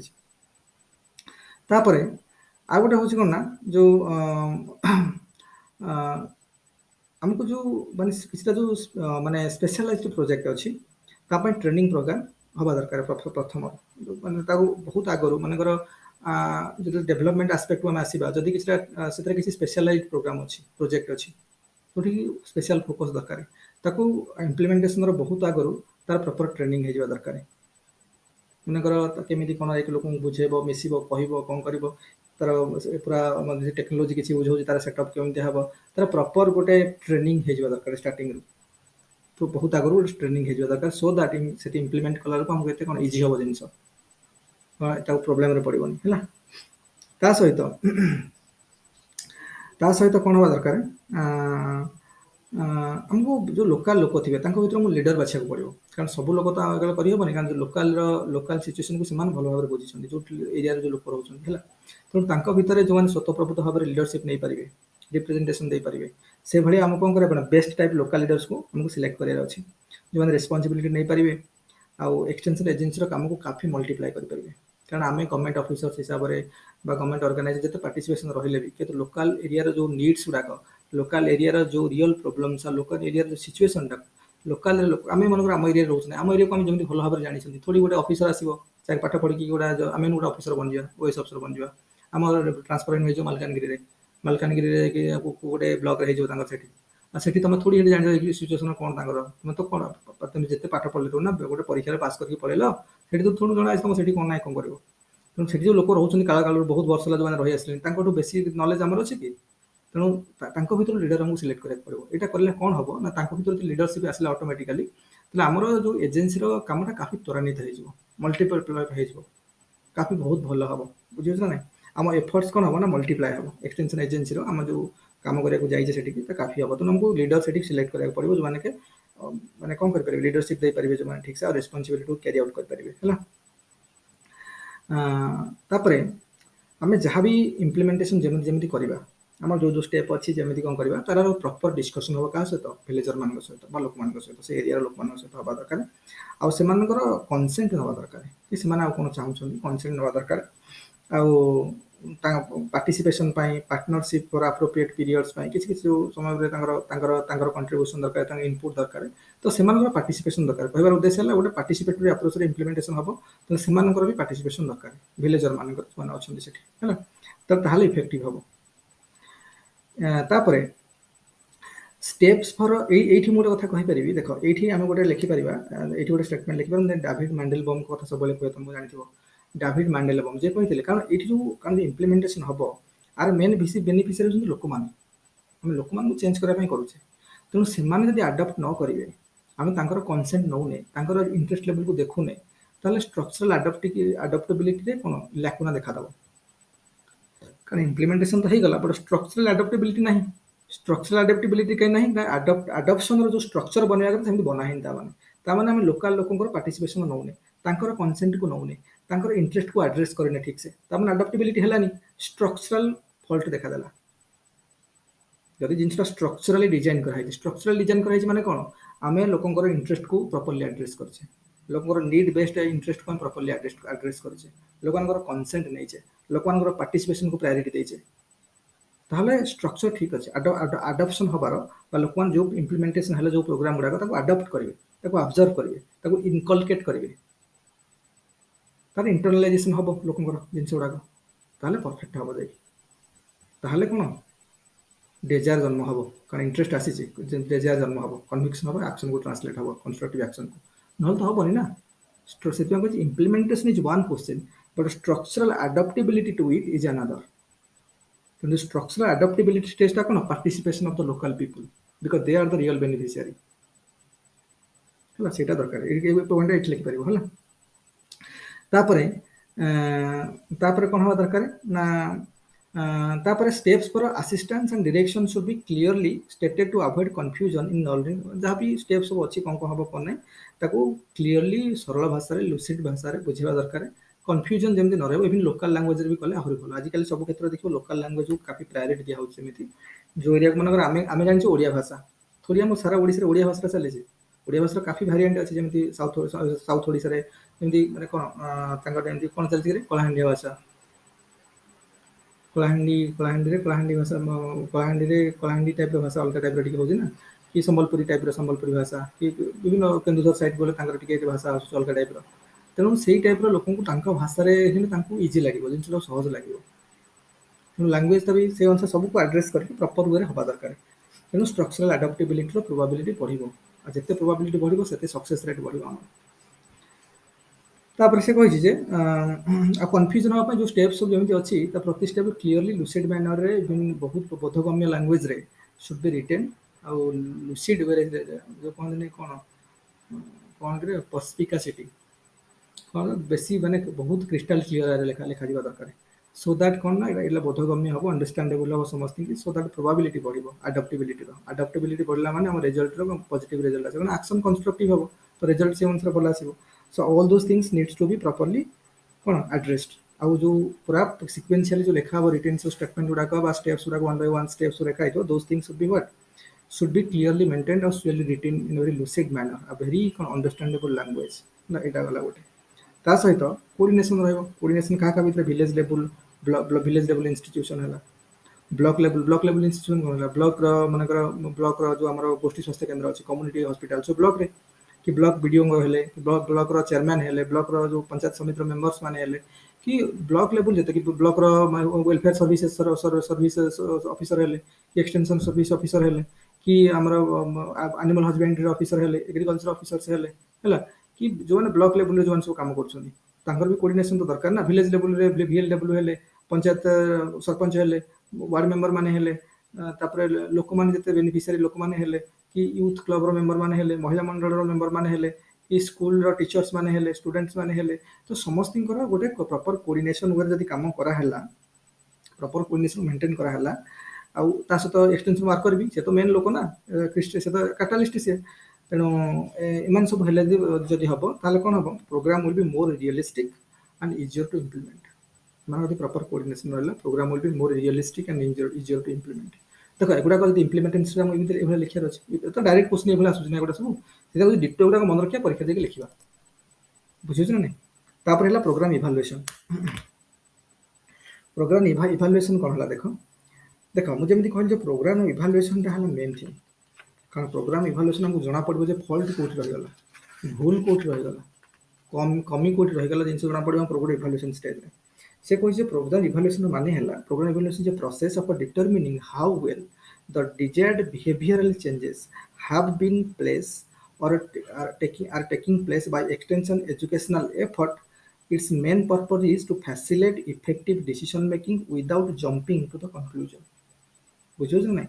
ତ ମେନ୍ ଜିନିଷ ହେଲା ଯେ କନକ୍ଲୁଜନକୁ ଖାଲି ଆମକୁ ଯେତେ ନ ଯାଇକି ଆମକୁ ଲୋକମାନଙ୍କର ବିହେଭିୟରରେ କେତେ, ଆମର ମେନ୍ ଇଣ୍ଟେନସନ୍ ସେଇଟା ନା, ଯାହା ହେବ ଲୋକମାନଙ୍କର ଆକ୍ସନ୍ ଦ୍ୱାରା ହେବ ଚେଞ୍ଜେସ୍, ଫାଇନାଲ୍ ଚେଞ୍ଜେସ୍ଟା। କିନ୍ତୁ ଏହି ଆକ୍ସନ୍ଟା କେମିତି ହେବ, ସେଥିପାଇଁ ଆମକୁ ବିହେଭିୟର, ଥିଙ୍କିଂରେ, ଆଟିଚ୍ୟୁଡ଼ରେ ଚେଞ୍ଜ କରିବାକୁ ପଡ଼ିବ। ତେଣୁ ସେଇଟା କେମିତି ହେଇଛି, କ'ଣ ପ୍ରୋବ୍ଲେମ୍ ହେଉଛି, କାରଣ ସେଇଟା ହିଁ ହେଲେ ହିଁ ଲୋକଙ୍କର ଆଡପ୍ଟିବିଲିଟିଟା ବଢ଼ିବ। କାରଣ ଆମେ ଯଦି କହିଲେ ଷ୍ଟ୍ରକ୍ଚରାଲ ଆଡପ୍ଟିବିଲିଟି ହେଲେ ତ ପୁଣି ଇମ୍ପ୍ଲିମେଣ୍ଟେସନର ରେଜଲ୍ଟ ଆମକୁ ମିଳିବ। ଆଉ ଯଦି ଆଡାପ୍ଟେସନ ନାହିଁ, ଆଡାପ୍ଟେସନ ନାହିଁ, ତମେ ଖାଲି ମିଛରେ କହିଦେଇ ଗଲେ କ'ଣ ଲାଭ ଅଛି? ଏବେ ଯେମିତି କାଳିଆ ଯୋଜନା କରିଦେଲେ, ତାର ଷ୍ଟ୍ରକ୍ଚରାଲ ଆଡପ୍ଟିବିଲିଟି ଅଛି? ଯୋଉ କାଳିଆ ଯୋଜନା ପଇସା ସମସ୍ତେ ଦିଆହଉଛି ତାର କିଛି ଷ୍ଟ୍ରକ୍ଚରାଲ ଆଡପ୍ଟିବିଲିଟି ଅଛି? କିନ୍ତୁ କହିଲେ ଲୋକ ଖରାପ ହେବେ। ସେ ପଇସା ନେଇକି କିଏ ଗୋଟେ ଜମି ଜମାରେ ୟୁଜ୍ କରୁଛନ୍ତି, ହଳ ଲଙ୍ଗଳ କରିବା କି ସିଡ୍ କିଣିବା ଏଇସବୁ ଜିନିଷ କରୁଛନ୍ତି। ଏଗୁଡ଼ା ଖାଲି ଖାତାରେ ଲେଖିବା ପାଇଁ ଭଲ ଲାଗେ। ପରୀକ୍ଷା ଖାତାରେ ଯଦି ପଡ଼ିଲା ଆମେ ଲେଖିଲା ଆମେ ଲେଖିବାକୁ ବାଧ୍ୟ ସେଗୁଡ଼ା କାଳିଆ ଯୋଜନାର କ'ଣ ବେନିଫିଟ୍ ଲେଖ ସବୁ ମିଛରେ ଖାଲି ସବୁ ଏଇଟା କିଏ ୟୁଜ୍ କରୁଛନ୍ତି? କାରଣ ଷ୍ଟ୍ରକ୍ଚରାଲ ଆଡପ୍ଟିବିଲିଟି ନାହିଁ। ଲୋକ ଜାଣି ହିଁ ନାହାନ୍ତି ଏଟା କାହିଁକି ଦିଆହେଉଛି। ପ୍ରଥମ କଥା ହେଲା ଲୋକଙ୍କୁ ଜଣା ନାହିଁ କ'ଣ ପାଇଁ ଏଟା ଦିଆହେଉଛି, ଲୋକଙ୍କର କ'ଣ ପ୍ରୋବ୍ଲେମ୍ ରହିଛି,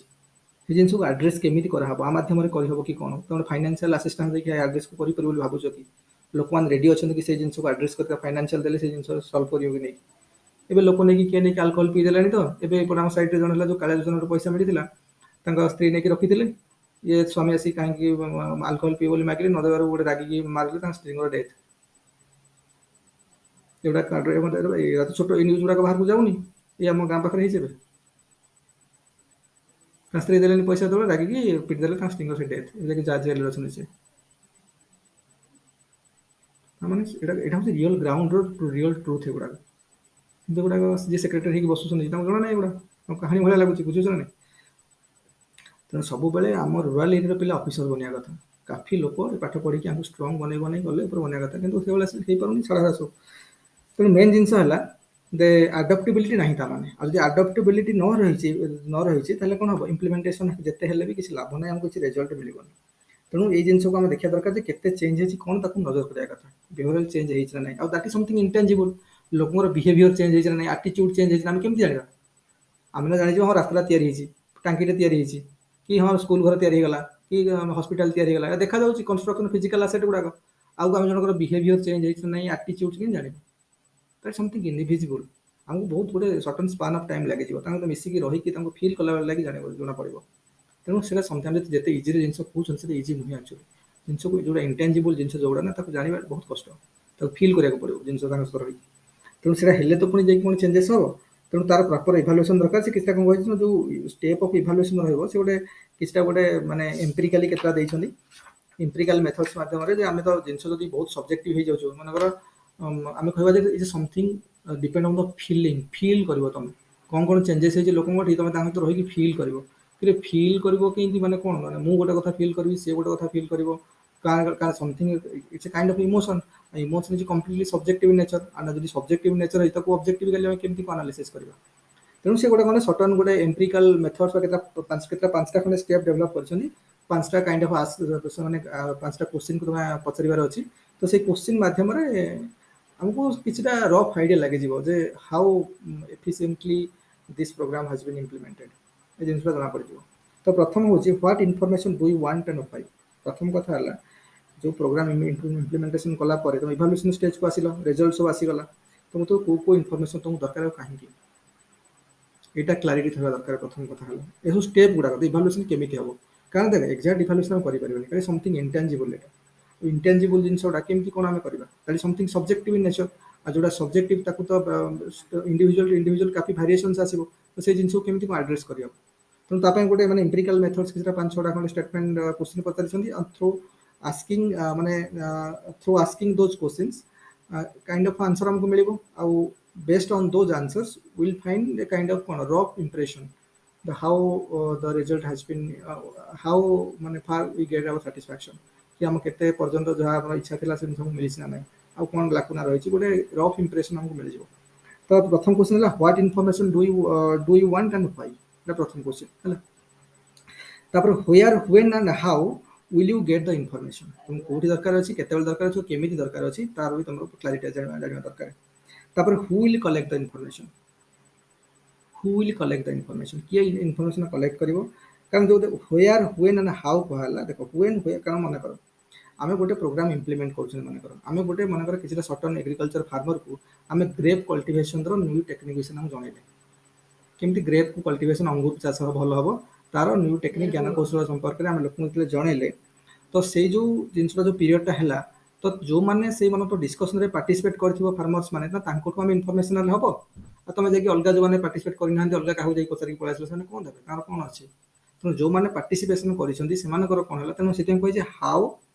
ହ୍ୱେନ୍ ଆଣ୍ଡ ହ୍ୱେୟାର୍, କେଉଁଠୁ ଇନଫର୍ମେସନ୍ ଆଣିବ, କେମିତି ଆଣିବ ଆଉ କେତେବେଳେ ଆଣିବ। କାରଣ ଯେତେବେଳେ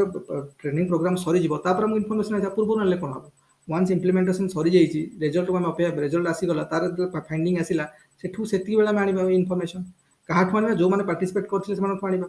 ଆଉ କେମିତି ଆଣିବା କ'ଣ, ଏଗୁଡ଼ା ସବୁ ବି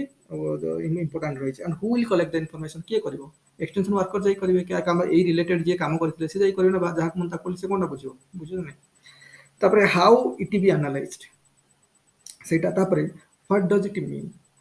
କହିବାର ଉଦ୍ଦେଶ୍ୟ ହେଲା ଯେ ଏଇଟା କେମିତି ଆନାଲିସିସ୍ କରିହେବ ଆଉ ଆର ମାନେ କ'ଣ।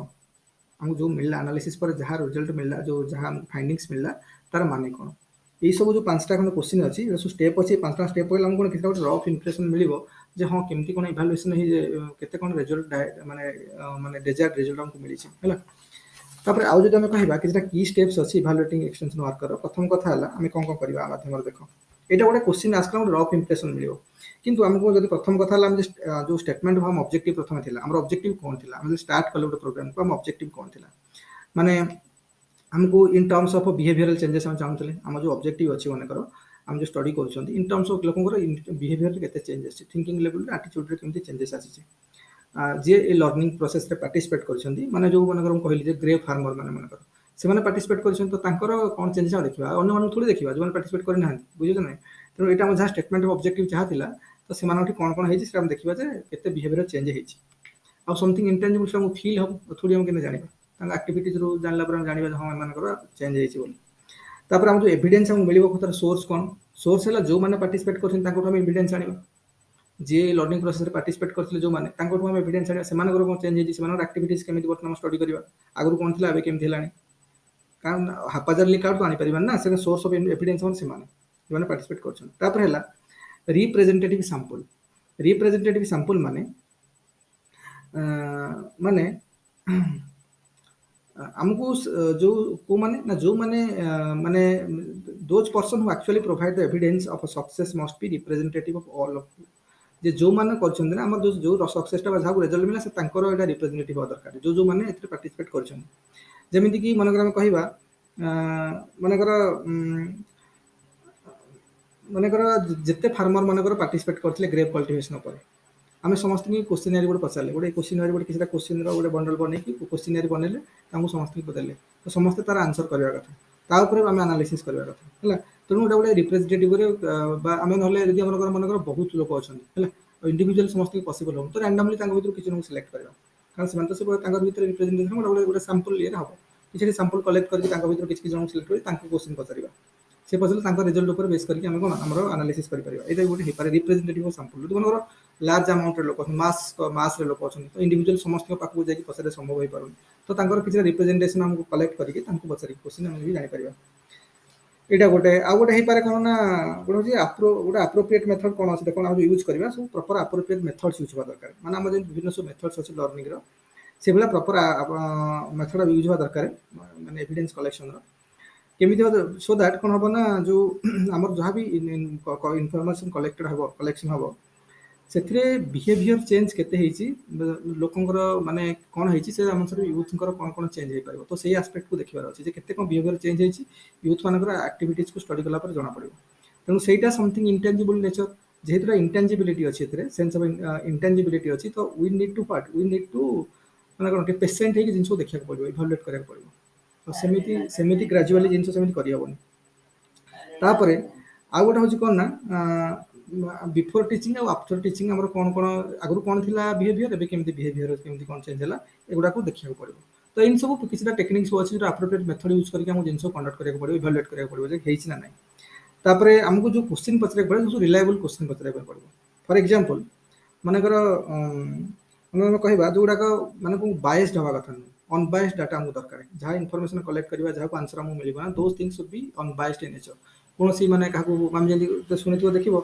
କିଏ ମନେକର ଯାଉଛନ୍ତି, ମନେକର ଏକ୍ସଟେନସନ୍ ଏଜେଣ୍ଟ ଯାଇଛନ୍ତି, ଆଜିକାଲି ହିଁ ବାଏସ୍ଡ ହେଉଛି ନା, ପ୍ରାୟ କଥା ବାଏସ୍ଡ ହେଉଛି, ଏ ଯାଇଛନ୍ତି ବିଭିନ୍ନ ଲୋକଙ୍କୁ ଗୋଟେ ସଟନ୍ ଲୋକଙ୍କୁ କହିକି ତାଙ୍କୁ କିଛି ଗୋଟେ ପଇସା ପତ୍ର ଦେଇକି ତାଙ୍କୁ କିଛି ଗୋଟେ ତାଙ୍କ ସହିତ ଭାବ ଭଲ ରଖିକି, ଭଲ ସମ୍ପର୍କ ରଖିକି ଏସବୁ ହଁ ହଁ ମାରିକି କରିକି ଛାଡ଼ିଦେଲେ। ଯେଉଁଟା ଡେଜାର୍ଟ ରେଜଲ୍ଟ ଚାହୁଁଥିଲେ ସେଇ ଅନୁସାରେ ଫେଭର କଲା ଭଳିଆ ସବୁ କରିକି ବାହାର କରିଦେଲେ, ମାନେ ଗୋଟେ ସିନ୍ଥେଟିକ୍ ୱେରେ ଜିନିଷ କରିଦେଲେ, କିନ୍ତୁ ରିଅଲଟାରେ କ'ଣ ଜଣା ନାହିଁ। ସେଇଭଳିଆ ହେବା କଥା ନୁହେଁ। जो information that should be unbiased in nature हम जहाँ लगिला जहाँ ହେଇଛି ସେମିତି ହବା ଦରକାର ଦେଖ ଏଗୁଡ଼ା ସବୁ ପଢ଼ିବା ପାଇଁ ଭଲ ଲାଗୁଛି ଏ ଲାଗୁଛି କିନ୍ତୁ ରିଅଲିଟିରେ ଏତେ ଜିନିଷ ହେଇପାରୁନି ସବୁ ଜିନିଷ ବାୟସ୍ଡ ଆଜିକାଲି ଦେଖିବ ପ୍ରାୟ ଯାହା ଯିଏ ଆସୁଥିବ ସେ ହଁ ଏଇଟା ଠିକ୍ ମାରିଦିଅ ଠିକ୍ ମାରିଦିଅ ଏଇଟା ଠିକ୍ ମାରିଦିଅ ଏଇଟା ଠିକ୍ ମାରିଦିଅ ନହେଲେ କଥା ତ ସିଗ୍ନେଚର କରିଦିଅ ଆମେ ସବୁ ଭରିଦେବୁ ଲୋକ କହୁଥିବେ ସବୁ ଲୋକ ମୂର୍ଖ ଲୋକ ଜାଣିନାହାନ୍ତି ସେ ତମେ ଖାଲି ଗୋଟେ ସିଗ୍ନେଚର ମାରିଦିଅ ଆମେ ସବୁ ଭରିଦେବୁ ତମେ କ'ଣ ଭରିଦେବ ସିଗ୍ନେଚର ମୁଁ ହିଁ କରିଦେବି କ'ଣ ପାଇଁ ମୁଁ ଯଦି ଜାଣିଲି ଯେ ଶିକ୍ଷିତ ଲୋକ ଯେ ମୁଁ ତାକୁ ପଚାରିକି ଭରିବି ତମେ ମୋ ପାଇଁ କ'ଣ ଭରିଦେବ ଆଜିକାଲି ଦେଖୁଛ ଫର୍ମ ସବୁ ଆଣିକି ନା ତମେ ଖାଲି ସିଗ୍ନେଚରଟା ମାରିଦିଅ ଏବେ କିଛି ଦିନ ତଳେ ମୁଁ ଶୁଣିଥିଲି ନା ଆସିକି ଡାକୁଛନ୍ତି ସିଗ୍ନେଚର ମାରିବୁ ବୋଲି କ'ଣ ସିଗ୍ନେଚର କଣ କ'ଣ କେଜାଣି ପଞ୍ଚାୟତ ଡାକୁଥିବ ସିଗ୍ନେଚର ମାରିବାକୁ ବୁଝିପାରୁଛ ତ କ'ଣ ଏଭଳିଆ ଯେଉଁ କାମ ସବୁ ହେଉଛି ଯାଇକି ସିଗ୍ନେଚର ମାରିକି ପଳେଇ ଆସୁଛନ୍ତି ଜାଣିନାହାନ୍ତି କ'ଣ ପାଇଁ ମରା ହେଉଛି ବି ଜାଣିନାହାନ୍ତି ସେ ତାଙ୍କର ମନ ଇଚ୍ଛା ସବୁ ସେଟ୍ କରିକି ଏରା ଉପରକୁ ପଠାଉଛନ୍ତି ସବୁ ସେଇଥିପାଇଁ କିଏ କିଛି ହେଉନି ଇଣ୍ଡିଆରେ ସବୁ ଜିନିଷ ଏଇଟା ହେଉଛି ପ୍ରୋବ୍ଲେମ୍ ତାପରେ ପ୍ଲାନ୍ ଟୁ ୟୁଜ୍ ରେଜଲ୍ଟ ଆମେ ବୋଧେ ରେଜଲ୍ଟ ମିଳିଲା ହେଲା ଆମର ଯେଉଁମାନଙ୍କର ହେବ ମନେକର ମନେକର ଡିଫରେଣ୍ଟ କାଇଣ୍ଡ ଅଫ୍ ଚେଞ୍ଜ ଆମକୁ ଆଣିବାର ଅଛି ଆମକୁ କ'ଣ କ'ଣ କରିବାକୁ ପଡ଼ିବ ଦେଖ ସେ କହୁଛି ଯେଉଁ ଆମେ ଇଭାଲୁଏସନ୍ କରୁଛେ ଏଇଟା ଗୋଟେ ମିୟର ରେକର୍ଡିଂ ଅଫ୍ ଆକ୍ଟିଭିଟିଜ୍ ନୁହେଁ ହେଲା କି ଆଚିଭମେଣ୍ଟର ଗୋଟେ ରିଅଲ୍ ରେକର୍ଡିଂ ମାନେ ଗୋଟେ ରିଅଲ୍ ମାନେ ମିୟର ଗୋଟେ ରେକର୍ଡିଂ ଏଇଟା ନୁହେଁ ଯେ କ'ଣ ହେଲା ଏଇଟା ହେଉଛି ଗୋଟେ ପ୍ରୋସେସ୍ ଅଫ୍ କ'ଣ କମ୍ପେୟାରିଂ ଦୋଜ୍ ରେଜଲ୍ଟ ୱିଥ୍ ଅରିଜିନାଲ୍ ଅବଜେକ୍ଟିଭ୍ସ ବୁଝୁଛ ନା ଆମେ ଖାଲି ଯେ ଆମର ଅବଜେକ୍ଟିଭ୍ କ'ଣ ଥିଲା ହେଲା ଆମେ ବି ତୁମେ ଜାଣିଥିବ ତୁମେ ଯେତେବେଳେ ସବୁ ସଲ୍ଟ ଆନାଲିସିସ୍ କରାହେବ ଦେଖ ଆମେ ଦେଖିବ ଯେତେବେଳେ ପ୍ଲସ୍ ଟୁରେ ତୁମେ ପଢ଼ିଲା ବେଳେ ଆମେ ଯେଉଁ କେମିଷ୍ଟ୍ରି ଲ୍ୟାବ୍ରେ ସଲ୍ଟ ଆନାଲିସିସ୍ ସବୁ କରାହୁଏ କାହାର ସୋଡ଼ିୟମ୍ କ୍ଲୋରାଇଡ୍ ପଡ଼ିଥିବ କାହାର କପର ସଲଫେଟ୍ ପଡ଼ିଥିବ କ'ଣ ପଡ଼ିଥିବ ଆମକୁ ଆଗକୁ ଯାଇକି ଆମେ ତାକୁ ସଲ୍ଟ ଆଗ ପଚାରି ଦେବୁ ମୋ ସଲ୍ଟଟା ଯେଉଁ ଦେଲେ କ'ଣ ସେଇଟା ସେ କହିଦେବ ତାକୁ କିଛି ପଇସା ଦେଲେ ଯେଉଁ ଲାବୋରେଟୋରୀ ଶୁଣିଥାନ୍ତି ତାକୁ 50 ଟଙ୍କା କି 100 ଟଙ୍କା ଖଣ୍ଡେ ଦେଲେ ସେ କହିଦେବ ଯେ ତୋର କପର ସଲଫେଟ୍ ସେ ଅନୁସାରେ ଆମ ପାଖରେ ପ୍ରୋସିଜର ରେଡ଼ି ବେସିକ୍ ରେଡିକାଲ କପର ସଲଫେଟ୍ର ଏସିଡ୍ ରେଡିକାଲ ତାର କ'ଣ କ'ଣ ହେଇଛି କ'ଣ କ'ଣ ଆମେ ମନ ଇଚ୍ଛା ଲେଖା ହେଉଛି ତାପରେ କିଛି ଏକ୍ସପେରିମେଣ୍ଟ ଜଣା ପଡ଼େ କାରଣ ରେଜଲ୍ଟ ଆମେ ଜାଣିଗଲେ ଏବେ ଯେଉଁ କାମ କରୁଛନ୍ତି ଆମେ ସେମିତି କରୁଛନ୍ତି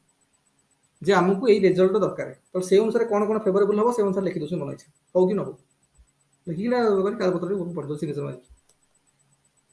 ବୁଝାପଡ଼ୁଛି ନା ସେଥିପାଇଁ ହେଉଛି ସବୁ ପ୍ରୋବ୍ଲେମ୍ କଥା ହେଲା ସେ କହୁଛି ଇଭାଲୁଏସନ୍ ଆମେ କରୁଛନ୍ତି it is not a mere recording of what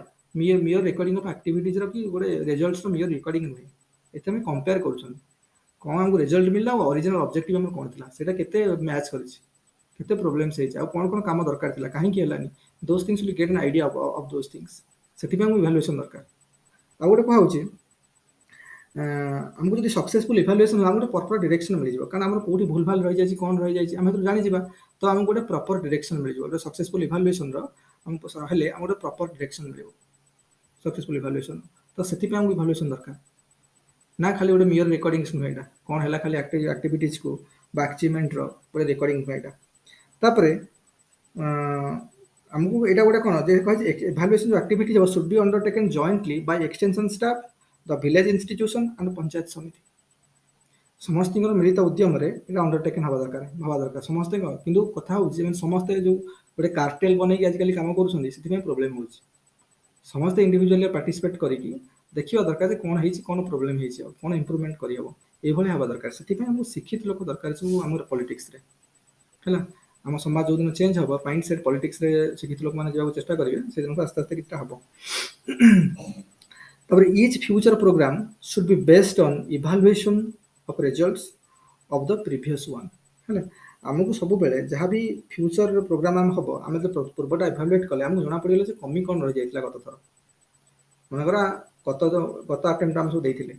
ଆମର ଯେତେ ଅଧିକ ପଢ଼ୁଛନ୍ତି ସେତେ ସୁପର ଫାଇନ୍ ହେଉଛି ଆମ ନଲେଜଟା ସେତେ ବଢ଼ିଆ ଷ୍ଟ୍ରେଙ୍ଗଦେନିଂ ବନୁଛି ନଲେଜ ତ ଗତ ଆଟେମ୍ପ୍ଟରେ ଆମର କ'ଣ କ'ଣ ପ୍ରୋବ୍ଲେମ୍ ହେଇଥିଲା ଆମେ ତାକୁ ଏଥର ସୁଧାରିବାକୁ ଚେଷ୍ଟା କରୁଛନ୍ତି ନା ମନ ଇଚ୍ଛା ପୁଣି ହିନ୍ଦୀ ପଢ଼ଉଛନ୍ତି କିଛି ଲାଭ ନାହିଁ ନା ବହୁତ ପିଲା ଥିବେ ଦେଖିବ ରେଜଲ୍ଟ ଦେଖିବେନି ଲାଜ ଲାଗୁଥିବ ମୁଁ ରେଜଲ୍ଟ ଚେକ୍ କରିବିନି କି କାହିଁ କରିବୁନି ତ ପାଠ ଆମେ ପ୍ରିପେୟାର କରୁଛନ୍ତି ମାନେ ମୁଁ ବି ନିଜେ କହୁଛି ଷ୍ଟାର୍ଟିଂ ମୁଁ ରେଜଲ୍ଟ ଦେଖେନି ତେଣୁ ସେଇଟା ଠିକ୍ ନୁହେଁ କାରଣ ରେଜଲ୍ଟ ବି ଆମେ ତ ଗୋଟେ ପରୀକ୍ଷା ଦେଉଛନ୍ତି ମନେକର ଆମର କ'ଣ ଯାହା ଆସୁ ଖରାପ ହଉ ଭଲ ହଉ ଯାହା ହଉ ଆମେ ପ୍ରପର୍ ତାକୁ ଇଭାଲୁଏଟ୍ କରିବା କେଉଁ କ୍ୱେଶ୍ଚିନ୍ ଆମର ଭୁଲ ହେଲା କ'ଣ ହେଲା ମୋତେ କେଉଁ ଏରିଆ ୱିକ୍ ପଏଣ୍ଟ କ'ଣ ଅଛି ମୋତେ ଆଉ କେଉଁଠି କାମ କରିବାକୁ ପଡ଼ିବ ବେଶୀ ଷ୍ଟ୍ରଙ୍ଗ କରିବାକୁ ପଡ଼ିବ କେଉଁ ଏରିଆକୁ ତ ସେଇ ଅନୁସାରେ ହେଲେ ନା ଗୋଟେ ପୁଣି ରେଜଲ୍ଟ ମୁଁ ନେକ୍ସଟ ଟାଇମ୍ ଭଲ ପାଇବି ଆଉ ମନେ ହୁଙ୍କାର ନେଇକି ମନେ ଗର୍ବ ରଖିକି ମୋର କିଛି ହେଇଗଲା କ'ଣ ଖାତା ଗଲା ମୋ ଭାଗ୍ୟ ଖରାପ ପଡ଼ିଗଲା ଟେନସନ୍ ହେଇଗଲା ଇଏ ହେଇଗଲା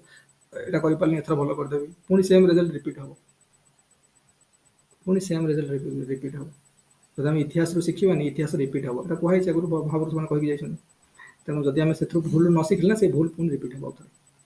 ତେଣୁ ପ୍ରିଭିୟସ୍ ଆମର ଇଭାଲୁଏସନ୍ ମାଧ୍ୟମରେ ଯଦି ଆମେ ପ୍ରିଭିୟସ୍ ପ୍ରୋଗ୍ରାମରେ କ'ଣ କ'ଣ ପ୍ରୋବ୍ଲେମ୍ ରହିଯାଇଥିଲା ତାକୁ ଆଡ୍ରେସ୍ କରିଦେବା ନେକ୍ସଟ ୱେରେ ତ ଆମକୁ ଆଉ ବେଟର ରେଜଲ୍ଟ ମିଳିବ ହେଲା ସେଥିପାଇଁ କହିଛି each future programme should be based on the evaluation result of the previous one ହେଲା ଏମିତି ସବୁ ଅଛି ହେଲା ବର୍ତ୍ତମାନ ମୁଁ ଦେଖିଲି ଚାପ୍ଟର କମ୍ପ୍ଲିଟ୍ ହେଲା। ଏଇ ସବୁ ଦେଖିବା ଗୁଡ଼ାକ ଏଇଟା ଯାହା ଯାହା ଲେଖା ହେଇଛି ଚାପ୍ଟରକୁ ବାରମ୍ବାର ପଢ଼ିକି ସେଟ୍ କରିବ। Very very important chapter. ଗତ ଥର 60 ମାର୍କର କ୍ୱେଶ୍ଚିନ୍ ଡାଇରେକ୍ଟ ଏଠୁ ଆସିଥିଲା। ଏଇ ଚାପ୍ଟରଟାକୁ ଆମେ ଯଦି ଡିସ୍କସନ୍ କଲେ ଗୋଟେ 60 ମାର୍କର କ୍ୱେଶ୍ଚିନ୍ ଆଜି ଡିସ୍କସନ୍ ହେଲା ତାମାନେ। ଆଉ ଏଇ ଚାପ୍ଟରର ଖାସିୟତ ହେଲା ବହୁତ କମ୍ ପେଜରେ ଆନ୍ସର ଲେଖି ହେଇଯିବ। ଅଲଗା ଗୁଡ଼ା 5, 6 ପେଜ 7 ପେଜ ଲେଖିବାକୁ ପଡ଼ିବ, ଏଥିରେ କିନ୍ତୁ 4 ପେଜରେ ତୁମେ ଆନ୍ସର ଲେଖି 60 ମାର୍କ ଆନ୍ସର ଲେଖିଦେବ। କାରଣ ସେ ଡିଟୋ କରି ପଚାର ନା ପ୍ରିନ୍ସିପଲ କ'ଣ, ଅବଜେକ୍ଟିଭ କ'ଣ, ଇଭାଲୁଏସନ ଇମ୍ପ୍ଲିମେଣ୍ଟେସନ ଇଭାଲୁଏସନ କେତେ ପେଜ ହେବ? 4 ପେଜ ହେଇଯିବ। 4 ପେଜ ଲେଖା ଶେଷ। ବୁଝିଲ, ଷ୍ଟେପ୍ ବାଇ ଷ୍ଟେପ୍ ଲେଖିବାର ଅଛି। ଆଉ ଯଦି ଆମ ପାଖରେ ଟାଇମ୍ ଅଛି ଆମେ ଆଉ ଟିକେ ଏକ୍ସଟେନ୍ସିଭଲି ଆନ୍ସର ବଢ଼େଇକି ଲେଖିପାରନ୍ତି, ବଟ୍ ହେଲେ ଠିକ୍ ଅଛି, ଟାଇମ୍ ତ ପରୀକ୍ଷା ହଲେ ନଥାଏ ଏମିତି, ବୁଝୁଛନ୍ତି ନା।